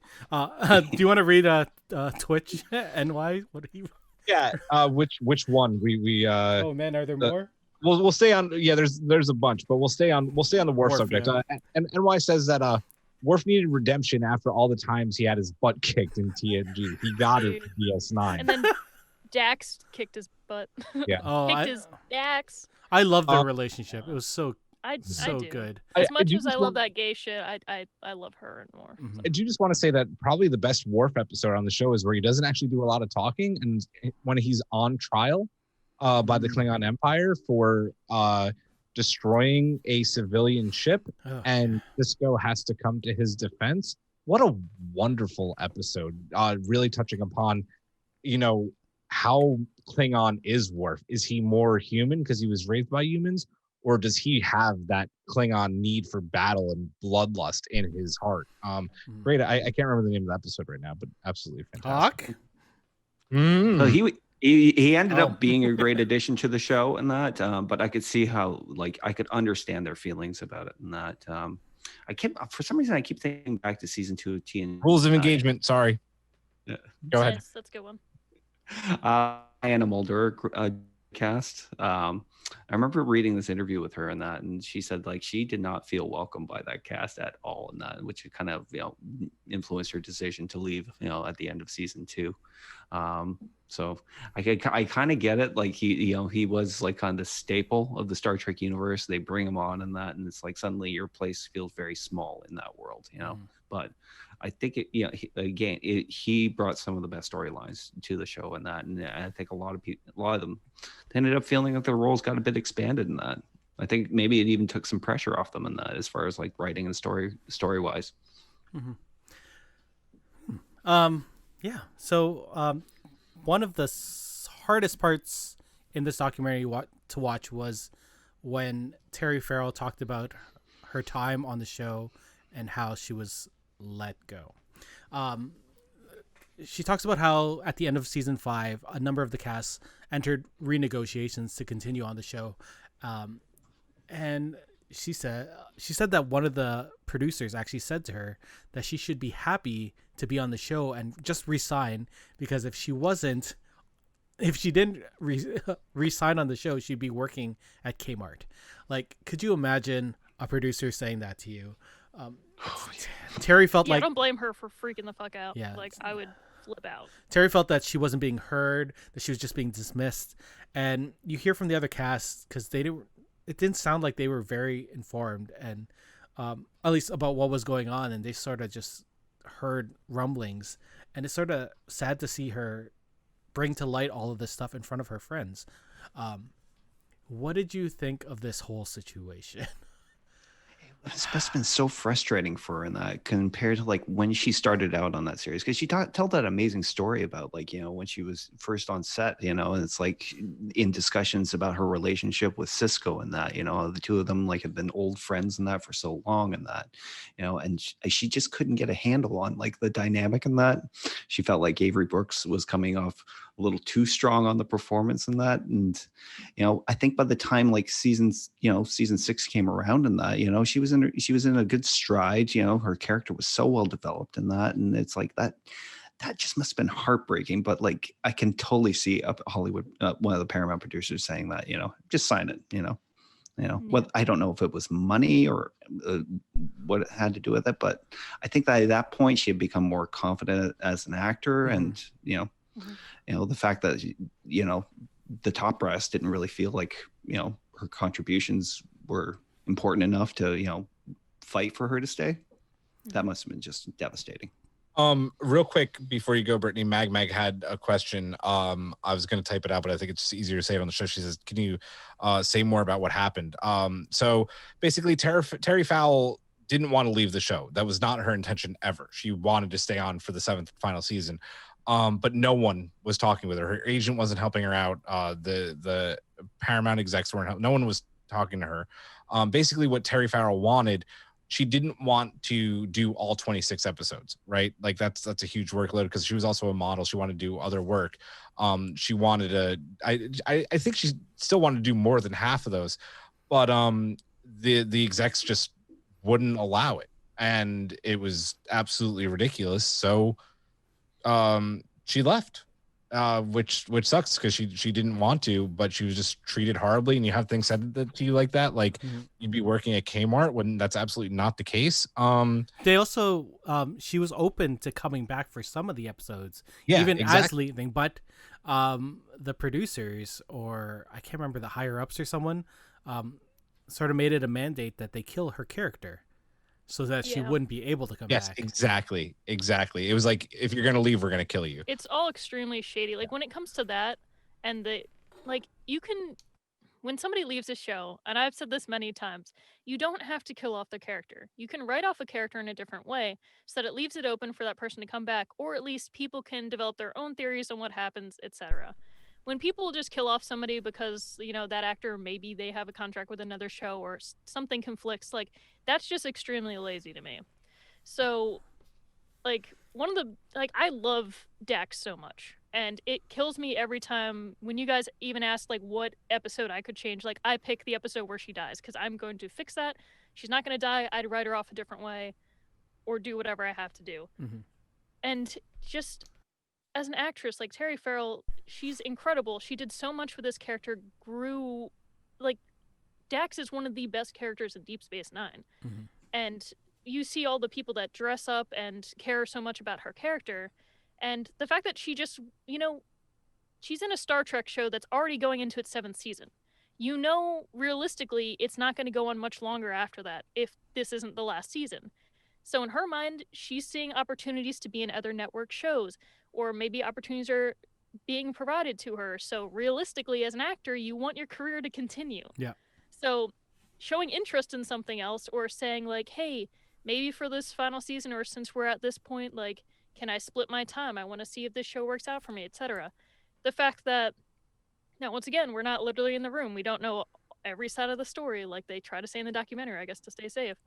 But being a woman and knowing what like my mom has gone through in her career and other women have gone through, the fact that you wanting to like progress or do something for your career and people don't work with you to help you out on things and would then go to kill off your character rather than give you a nice send off that's worth your character. Like, she went out in such a cheap way. It's so annoying.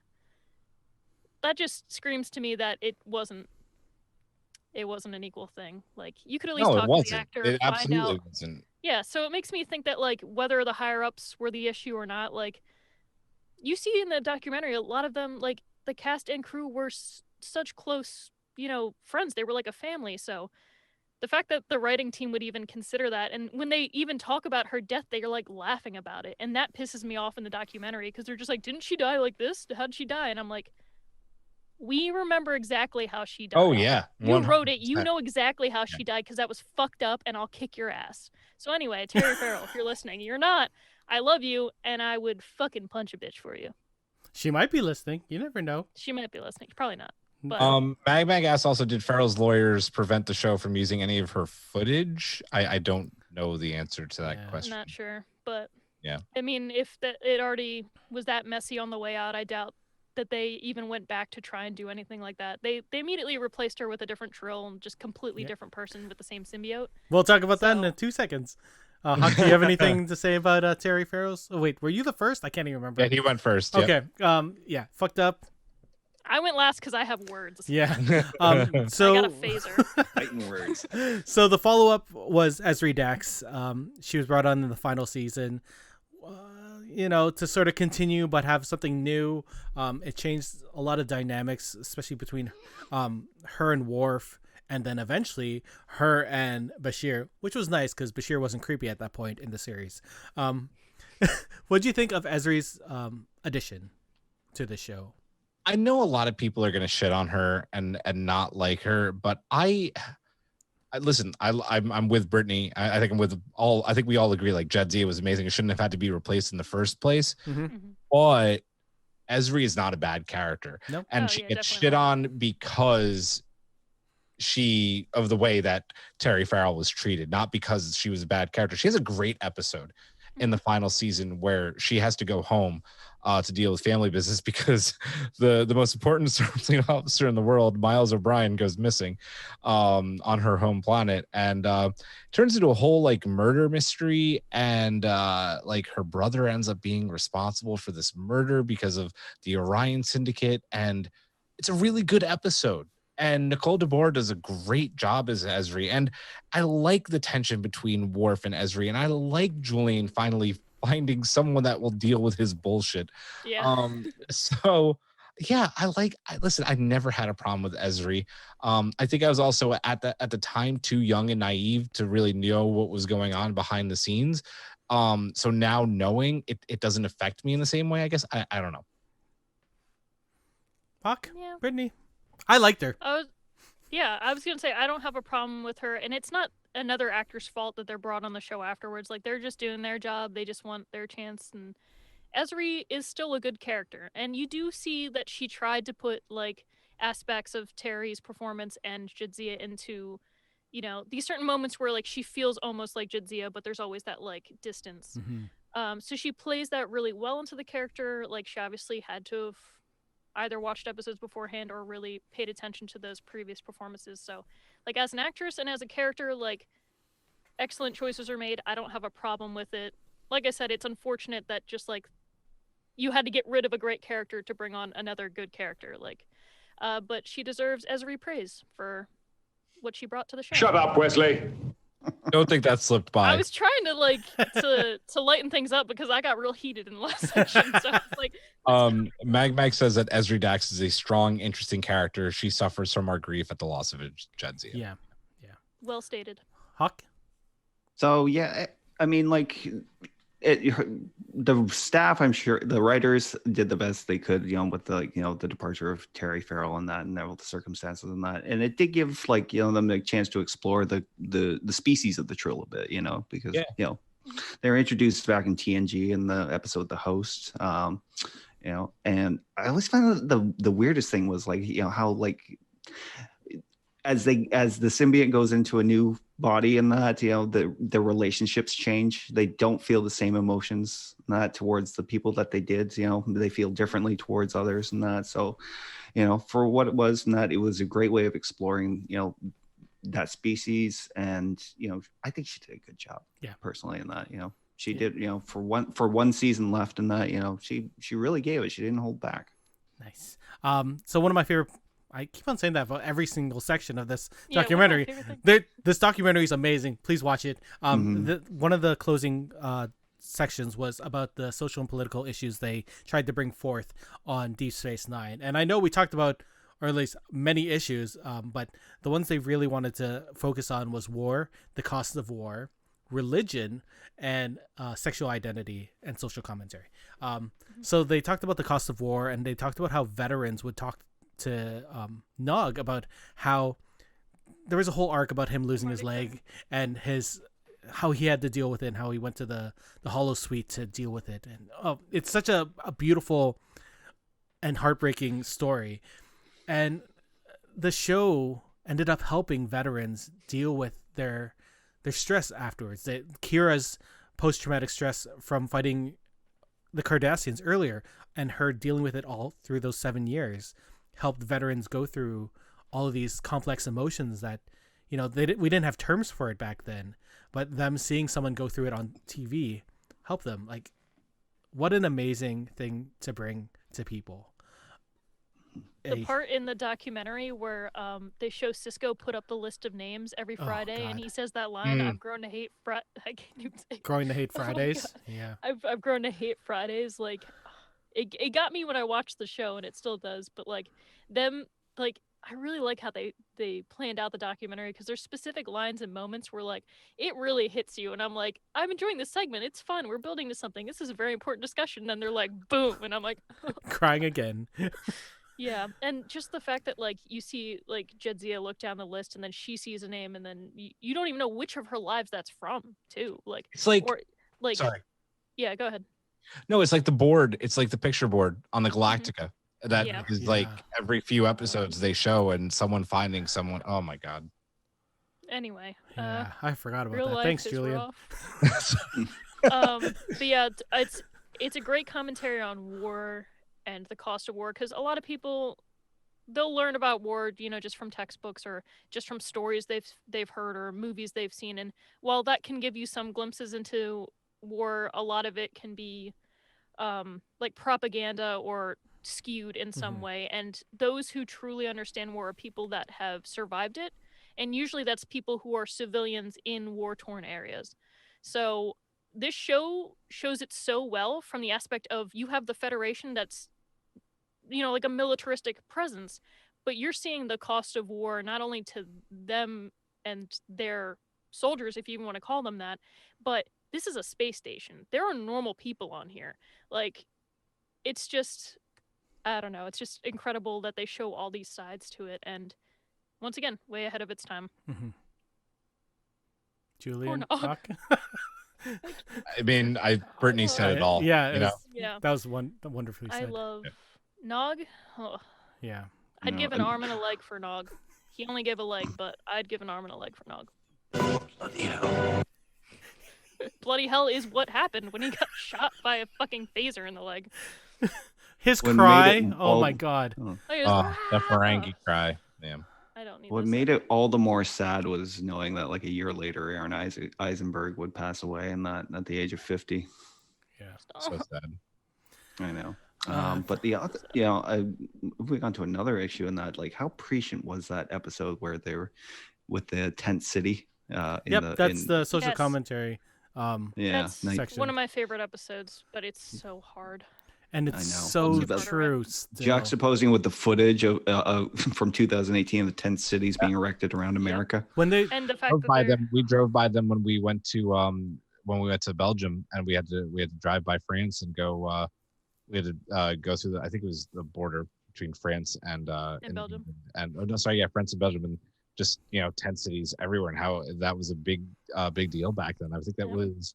I lived in Europe during the refugee crisis. Yeah. Oh god. And when I was in Germany when they took in all those trains of refugees and stuff, and it's so powerful. Yeah. I can't. And we're moving closer to that right now. Yeah. America right now, so many people unemployed. We still have the pandemic going full force. Yeah. And I was crying today just because I'm like, I can't do this. Yeah. This is rough.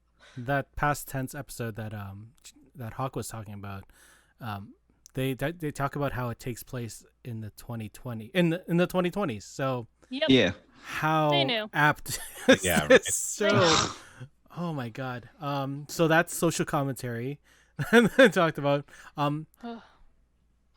in previous Star Treks, they had always separated religion from the show. I know that Gene Roddenberry believed that Trek would be past that at that point, but Deep Space Nine brought this whole idea of spirituality and science and the mixing of the two on screen that we had not seen before. And as a spiritual person myself, I feel like it was refreshing to see on screen because I don't know what else to say there. I mean, we discussed it a bit before, like when Yeah. Julian mentioned a previous episode, like caring, like not being religious himself, but caring a lot about, people's religion and cultures. Mhm. I'm the same way. I'm not someone who is religious because I don't like what organized religion can do to people. Mhm. But I do like when people take what is good about religion. Like they take these core ideas of what makes people good and use it to reflect on themselves. And that's something I think that Deep Space Nine does really well. Yeah, You for see sure. the bad side of religion. Yeah, Like you have exactly. Tywin. Don't get me wrong. They're like, let's get this straight. But then you also have, okay, prophets are real, which is wild as Yeah. shit to happen in a sci-fi show. A sci-fi show. Mm-hmm. And then on top of that, you have the Bajorans that go through a plight that's very similar to a lot of people that have been through genocide in the world. Like there's direct correlation, obviously, to people who are Jewish. And then you also have lots of different genocides. You could even target the Rwandan genocide, like things that were happening literally during the 90s. Yeah. So, You hit it right on the head. Like you hit it right on the head. like the Niners at the park. Going back to what you're saying and what I was saying about religion, I'm not a big fan of it. I've always struggled with it. I'm Jewish. I was raised Jewish by my grandmother. I always thought that religion was really forced upon me and I hated it. So and then the fact that Bajorans were basically built off of the Jewish religion, like it's kind of like a metaphor for it. The show is so much of a dealing with like what I deal with, because I have a huge problem with organized religion, and a few years ago I decided to kind of like try it again on my own terms, and I'm kind of having that struggle again, because there is good and bad with every single religion, and this DS9, with like you said, with Kai Wynn, and like here's a light sprinkling of exploiting the prophets and exploiting the emissary, and just chills. When they talk about extremism in religion, there's a really, really good episode of The West Wing. It was a bonus episode at the beginning of the third season because it happened right after 9/11, and instead of airing their premiere, they took 2 weeks off. They filmed this episode that Aaron Sorkin wrote in like a week, and it was about how they didn't want people, especially during 9/11 and those times everything was so heightened, they didn't want people to think of religious extremism as that religion. Like they're talking about Muslim people and how you shouldn't think of them as terrorists because the extreme Muslims have nothing to do with the Muslim religion. It's a beautiful episode if you get a chance to do it. I've been rewatching The West Wing because Such a good show. I need It's some really good. levity during your guys Yeah. It's hard election because I can't process. watch anything with politics right now as much as West Wing is really good. Yeah. It is nice to hear a president be able to say president. No, that's all. Sorry, I had to do it. Had to do it to him. Um, Anyway, what was I gonna say? we could talk about the next Something profound. the next issue that they wanted to really focus on, and they didn't. Like Ira said, they didn't really hit it on the head, and that was the representation of the LGBTQ. Boom. Yeah. Yeah. Their representation on screen, and he felt that they really didn't get to. They showed that one episode, but they didn't really get to explore themes that they wanted to. And the '90s. I understand it was a different time, and it was harder to bring this in front of producers and executives. But I know seeing him regret not having Garrick as a gay character and represented that way on screen, like I thought he was all the way through it. And I assumed everyone else did. But It's just the fact that you it always ended up notice being something gay. between him and Julian. You know, it was much more than friendship. I think they would have gone there had Ezra no, not happened. I think they would too. Like, listen, you could look at Julian flirting with Jadzia and flirting with literally every single woman on DS9. The dude was absolutely bi too, though. Like, no doubt about it. yeah. You know? He was Riker level. Yeah. He was past Riker. He was sort of the Yeah, he was beyond Riker. You're right. yeah. What do you think about Riker the was just kinda wild. representation of LGBTQ themes on the show? Like, did they There wasn't. not? Was there? Yeah. There wasn't. There was a Yeah, couple of well, things, but not really.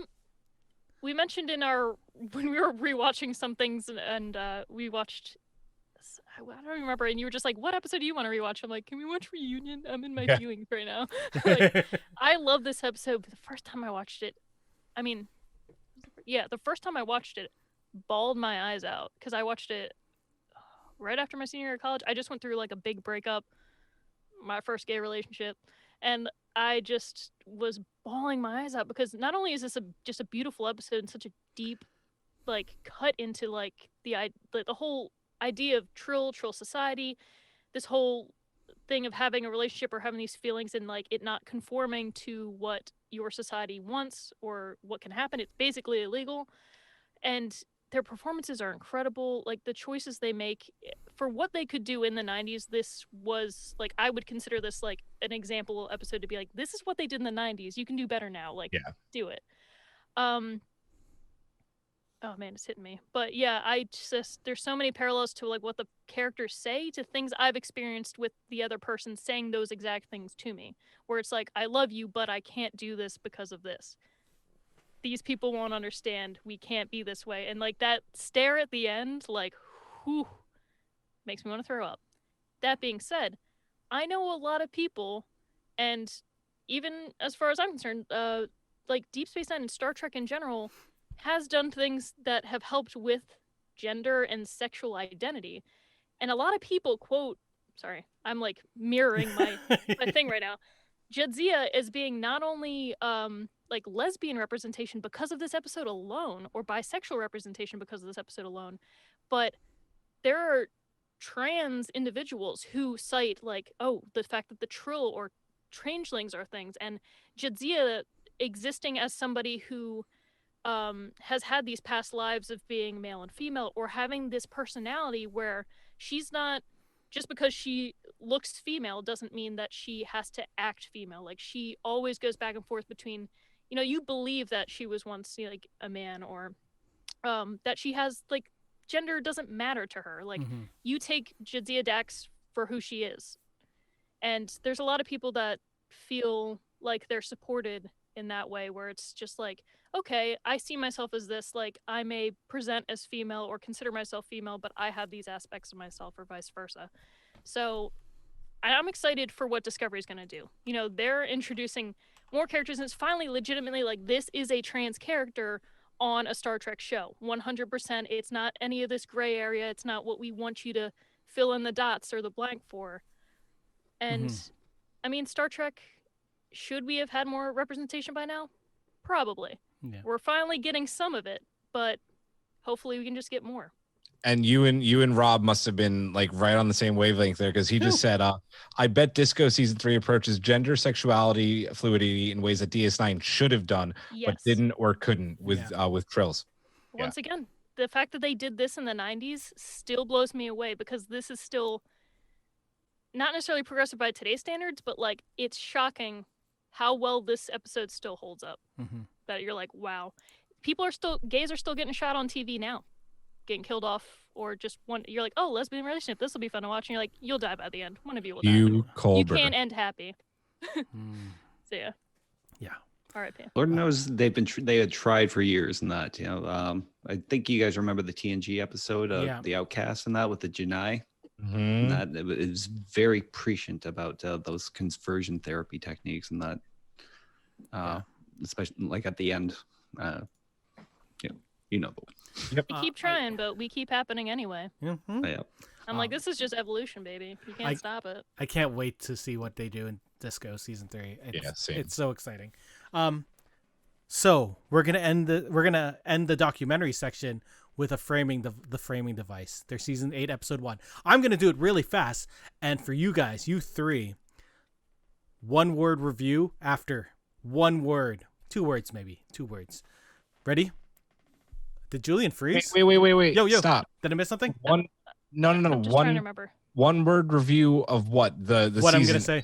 Pilot? Oh, okay. Oh, okay. So I was like worried. Let's do this fast.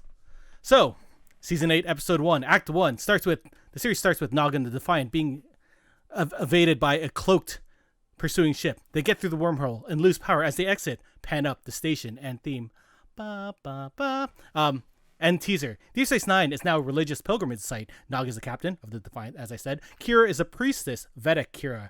The warrior to save Bajor is now the warrior for their religion. O'Brien is now the dean of engineering at Starfleet Academy, and he receives an invitation to come back to DS9. And Keiko's like, ooh, we can see Molly, who is now stationed on DS9. Esri is now commander of a ship with Bashir as her chief medical officer. Worf is on Qonos. And Worf has been marked as the successor to Mark Talk. Jake is on Earth as a successful novelist. They all get this invitation to go back to DS9. So they all meet at Quark's, but there's one person missing, Benjamin Sisko. He's the man who became a god that was supposed to return but didn't. So what they end up doing is going to the holodeck because, oh no, Vic Fontaine is dying. But that's all a ruse because Nog shows up on the view screen and says that he brought them there for a specific reason. And then explodes. Bad. Oh, damn. Nog is dead. Act 2. The situation at the station. Major Palak, who's a new character, is saying that Nog's death is an accident and is sort of making this a theme amongst the whole episode. Quark and the cast are drinking and reminiscing at Quark's, and they're sort of saying that Nog was reckless, and Molly ends up standing up for Nog because she knew him as the Starfleet officer, the captain, who's an upstanding person. Ezri is now in charge of investigating Nog's death because she is the leading Federation officer on board. So we end up finding out that Joseph Yates Sisko is the chief medical officer on DS9, and he pulls aside Benjamin Sisko, and they talk about what's going on. And Benjamin Jake Sisko. He pulls aside Jake, and then Jake tells him that he was summoned there because he had a vision of their father. Act 3, the investigation. What's Nog up to? What was he doing the days before his death? Odo comes back to help investigate. They're not really sure about this. They might save him for a later episode. That's what the writers say. Ezri, on her investigation, talks to a small contingent of Federation officers on the station, and they found out that Kira and Nog had a major fight recently. Worf meets up with Garrick, and Garrick tells Worf not to trust the Bajorans, especially Kira, because the Jem'Hadar had teamed up with the Bajoran as their new army. Ooh. They also find out that that Section 31 is trying to get Bajor to join the Federation, and to do this, they feel that destroying their religion and the wormhole will make them the bigwig of this sector. And the shocker of this section is that Bashir is heading Section 31. Ooh, damn! I fucking love that. That was amazing when he walks in through the door in shadows and then he shows up. That's a cool image. You guys have to see this documentary. It's so cool. Act 4. Kira is getting pressure from Palak, and because she's on the ends with the Jem'Hadar, Joseph tells Jake that the Federation Section 31 killed Nog. This goes into Act 5. Kira is kicking people off the station. Pressure is high. Phasers are drawn. Ships are descending on Deep Space Nine. There's a standoff on the promenade, and Kira ends up standing with her friends, phaser drawn, bright lights everywhere on the ships, on the promenade, and Cisco appears to them. So, 2-word review of that. Oh my god, goosebumps. Julian first. Fuck you are my 2 words review, because fuck you. I want this, and it's never going to happen because Avery Brooks doesn't want to have anything to do with the franchise anymore. So fuck you for teasing us like this, because Make it a comic book. And I want it right. Right. Dude, I love comic adaptations, so I would take a comic adaptation 100%. Brittany. It's 2 words. 2 words. Why Nog? That's why not, and also why did you do that to Nog? Well, they were saying, well, it's Deep Space Nine. You can't get comfortable with any of the characters. I know. When they did There's that. some aspects of this I like, and then other ones where I'm like, I would change that. But Wait, who else were they They were banding about somebody else to kill off instead. Who was that? Worf. O'Brien. Oh, and O'Brien. Oh, he said Worf. O'Brien. Yeah. And he's like, and by the time I parked, I was like, nope, it's got to be Nog. What about you, Hawk? 2-second review or 2-word? Must watch. This is like must watch Star Trek. I mean, yeah. oh god, like it Love was that amazing Cisco seeing shows like. up and says, I'm sorry. You're going past the 2 words. You're going past. I know. 2 words. It was amazing seeing them all in that room, just bouncing ideas back and forth. That was cool seeing a writer's room and those Donald people. P. Moore. Yeah, it was fun. Yeah. So the final question of the film, and the title of the final episode of the series, and the title of this film, What We Left Behind. What was the lasting legacy of DS9? What did you take from it? What did the franchise take away from it? We don't have to go too deep into this because I'm pretty sure we talked about it throughout this whole episode. Yeah. But- Cue every moment I cried and just listen to what was said around then, and that's how I feel about this show. I'm with Brittany. I can't really say anything more. DS9 is my favorite series. Yeah. Same. You know, it's it gave me go back and listen to what we talked about. Like what Brittany said, it's Yeah. all in the It's true. episode. I know I like Voyager right now, but Deep Space Nine is always going to be what's home to me and what I love, I think, the most of Star Trek. Hawk. Same. What's fascinating about DS9 is that even though the characters themselves stayed stationary in one place on a space station, and that their characters actually showed a lot more progress than like TNG or TOS ever did. That was They wonderfully boldly went said. there, and so did you. Wonderful said. For the documentary, out of 10 pieces of dilithium. Wait, why did I put dilithium? Oh, You because probably Oh, that's copied from it. last. yeah. Out of 10, what would you give this documentary? For me, 10 out of 10. I thought it was wonderful. 10 out of 10.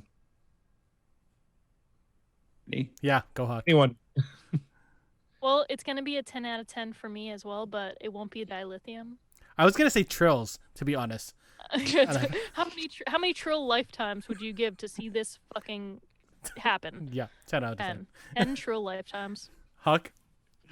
10 out of 10 Latinum pieces for Quark's bar. Yes, yes. I was gonna say baseballs for some reason. That would work too, baseball. That was prominent, very Yeah. prominent. Dude, Yeah. when they did that in that final scene where he's like looking at the baseball and then he appears in the room with him and then Yeah. he's like, I'm sorry. And I was just like, this isn't artwork. It's not even 10 out of 10 Vic Fontaines. So let's move on to the mailbag. Hailing frequencies are open. Strange New Poll had a subspace poll. We asked on Twitter as well as Reddit what people would have wanted from a DS9 Season 8. 59% of people wanted to see Cisco return. 12% wanted a Jadzia return arc. That was just me. That was you over and over again. 28% wanted to see the evolution of DS9 and what it's become. Hawk, did you And want to then read together. the first two from I don't have the outline of All right, Julian. Okay. So Cautious Jedi said, I'd like to have seen it DS9 become a full Starfleet Federation station after Bajor joins the Federation. If they joined, They never joined. They never joined. So You know what's interesting? you want me to read the next one too? Yeah, You said yeah, go first. And then Storyteller Wes 2 said Nog Captain Defiant, which doesn't go so well. Brittany, you want I to read was- the next three after? Sorry. Yeah, I was just gonna say it's interesting that Major Kira goes to Bajor Kira. You know, she just takes that jump in their fake season 8. Real Moving quick, on. Yeah, real, sorry. real quick before we go with the mailbag, I didn't realize Magbag actually wanted us to ask the question, but it's a good one. What's the difference between a DS9 fan and a TNG fan. I don't know if I have a good answer there to is that. one. It's just. I mean, I'm a fan of both. Yeah. Like, Yeah, I like both. in a very hardcore way. Like, Trek is my first love. Trek is very much a big part of who I am. Trek is love. Trek is love. Trek is life. And yet it's weird because it really did divide you. It really did divide fans. You know, it really established two camps: TNG or DS9. I never knew anyone that was like a diehard just Dividing TNG or Star diehard Trek DS9. But yeah, I don't have. I like both, so I don't really know what makes it different. I would like to say what they share is their love of Worf. Yeah, there you go. And O'Brien. DS9, they can't deny. And O'Brien. I guess he's an afterthought. Yeah, it's true. Next three. Okay. So Dominia, like Dominion. Anyway, Dominia said would love a return. Cisco, of course, but could totally do without him. Prophets can move on to another, or Jake, or anything. So many threads in DS9. Damn, would be fun to revisit them and new ones. I agree. But also, I'm like, Cisco, where did you Cisco? Can you Jeffrey come back? Anyway. I don't know what the hell is going on. No one knows. I love him. Avery. Oh, wait. That reminds me. I have to tell the audience before I continue. Oh, no. Shit. I just turned my video off. Oh, no, you're backwards. Audience, before I move further, before we started recording, I was singing Alone by Myself before these guys hopped on, and I said, and I think to myself, what a wonderful worm. So that just reminded me of it, and this is one of my favorite Jadzia memes. I crack up every time. I don't know why. So Hugh P 1970 said, never warmed to Esri, though that was mainly because she wasn't Jadzia. Sorry. I could see that. Fair You enough. have no reason to be sorry. No. But Esri's cool. But yeah, I would choose Jadzia over Esri any day. And do you want me to do the last one? Yep. Art with Amira said, it kind of killed me that Cisco and his son were separated again at the end after that happened in The Visitor. And he never got to meet his other son, which is even sadder. Yeah, which I think is bullshit. Yeah. It's interesting because the show has another visitor, and that's Nana Visitor. Nana? Yeah. It's kind of bananas, but Hey, Hawk, do you have the outline yet? Nope. No, I don't. I'm going to do the Reddit section. I always thought it was Nana and not Nana. It is Nana. Yeah, it is Oh, Nana. it is? It is Oh, Nana. Nana, what's her name? Forgot the It's Reddit. Kira, what's her name? Okay, I'm done. Forgot the Reddit says Garrick led a Cardassian reformation and becomes the first freely elected leader of Cardassia. Maybe not necessarily freely elected. That's a bit of a stretch for Cardassia and Garrick. But Garrick should definitely take his rightful place as the leader of Cardassians.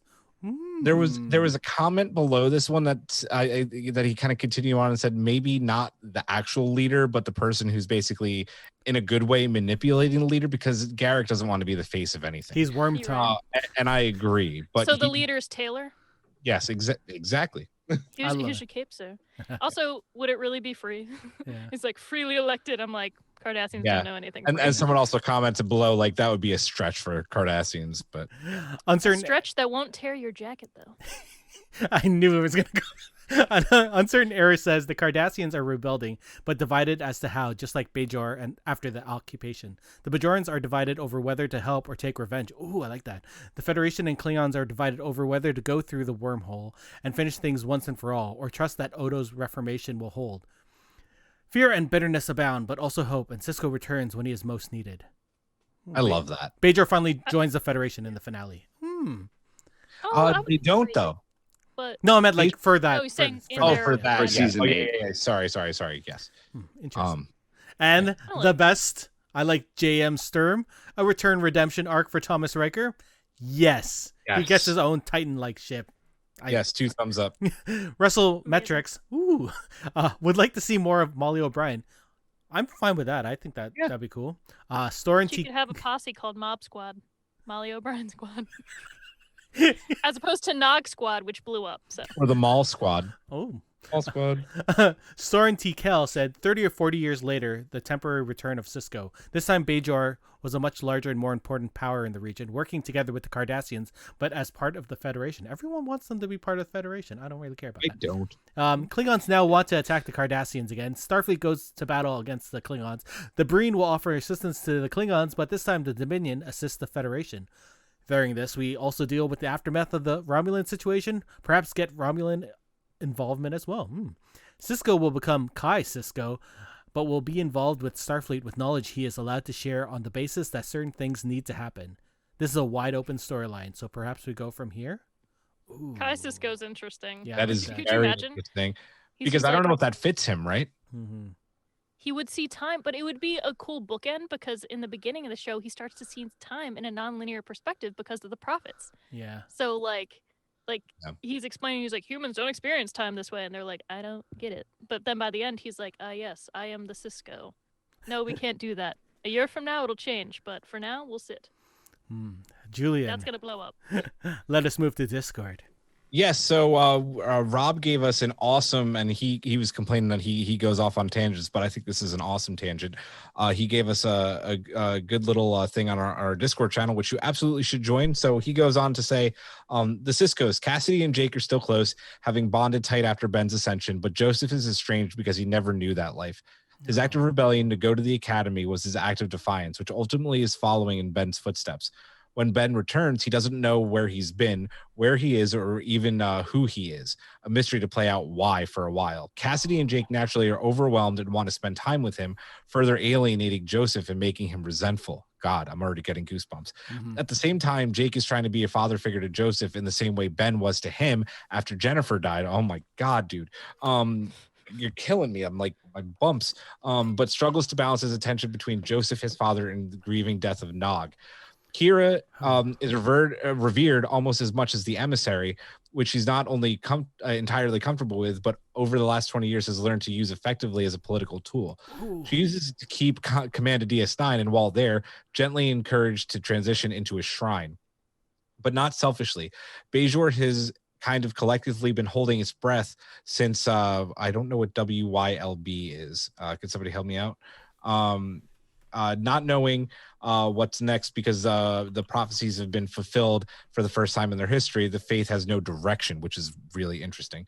Kira still believes fervently that the more is to come and is using the political power to prepare Bajor for the return of the emissary, who will bring with him the wisdom of the prophets and a new epoch for Bajor. The big secret, not sure how long they should take to reveal it, but Kira's secret is not just that the new Bajoran army is the Jem'Hadar. It's way bigger than that. It's not just a suspicion that Bajor is thinking about kicking the Federation off DS9. Ooh. It's that she has been secretly negotiating with Odo for Bajor to secede from the Federation. So I guess in his story that they've already joined, who without Cisco advocating have been neglecting Bajor for 20 years. Wow. Entirely, and joined the Dominion. The Dominion is a lot gentler now that Odo has taught the Great Link about solids, but there's still a lot of bad blood towards them in the Alpha Quadrant. So this is risky as hell, and why she's doing it in secret.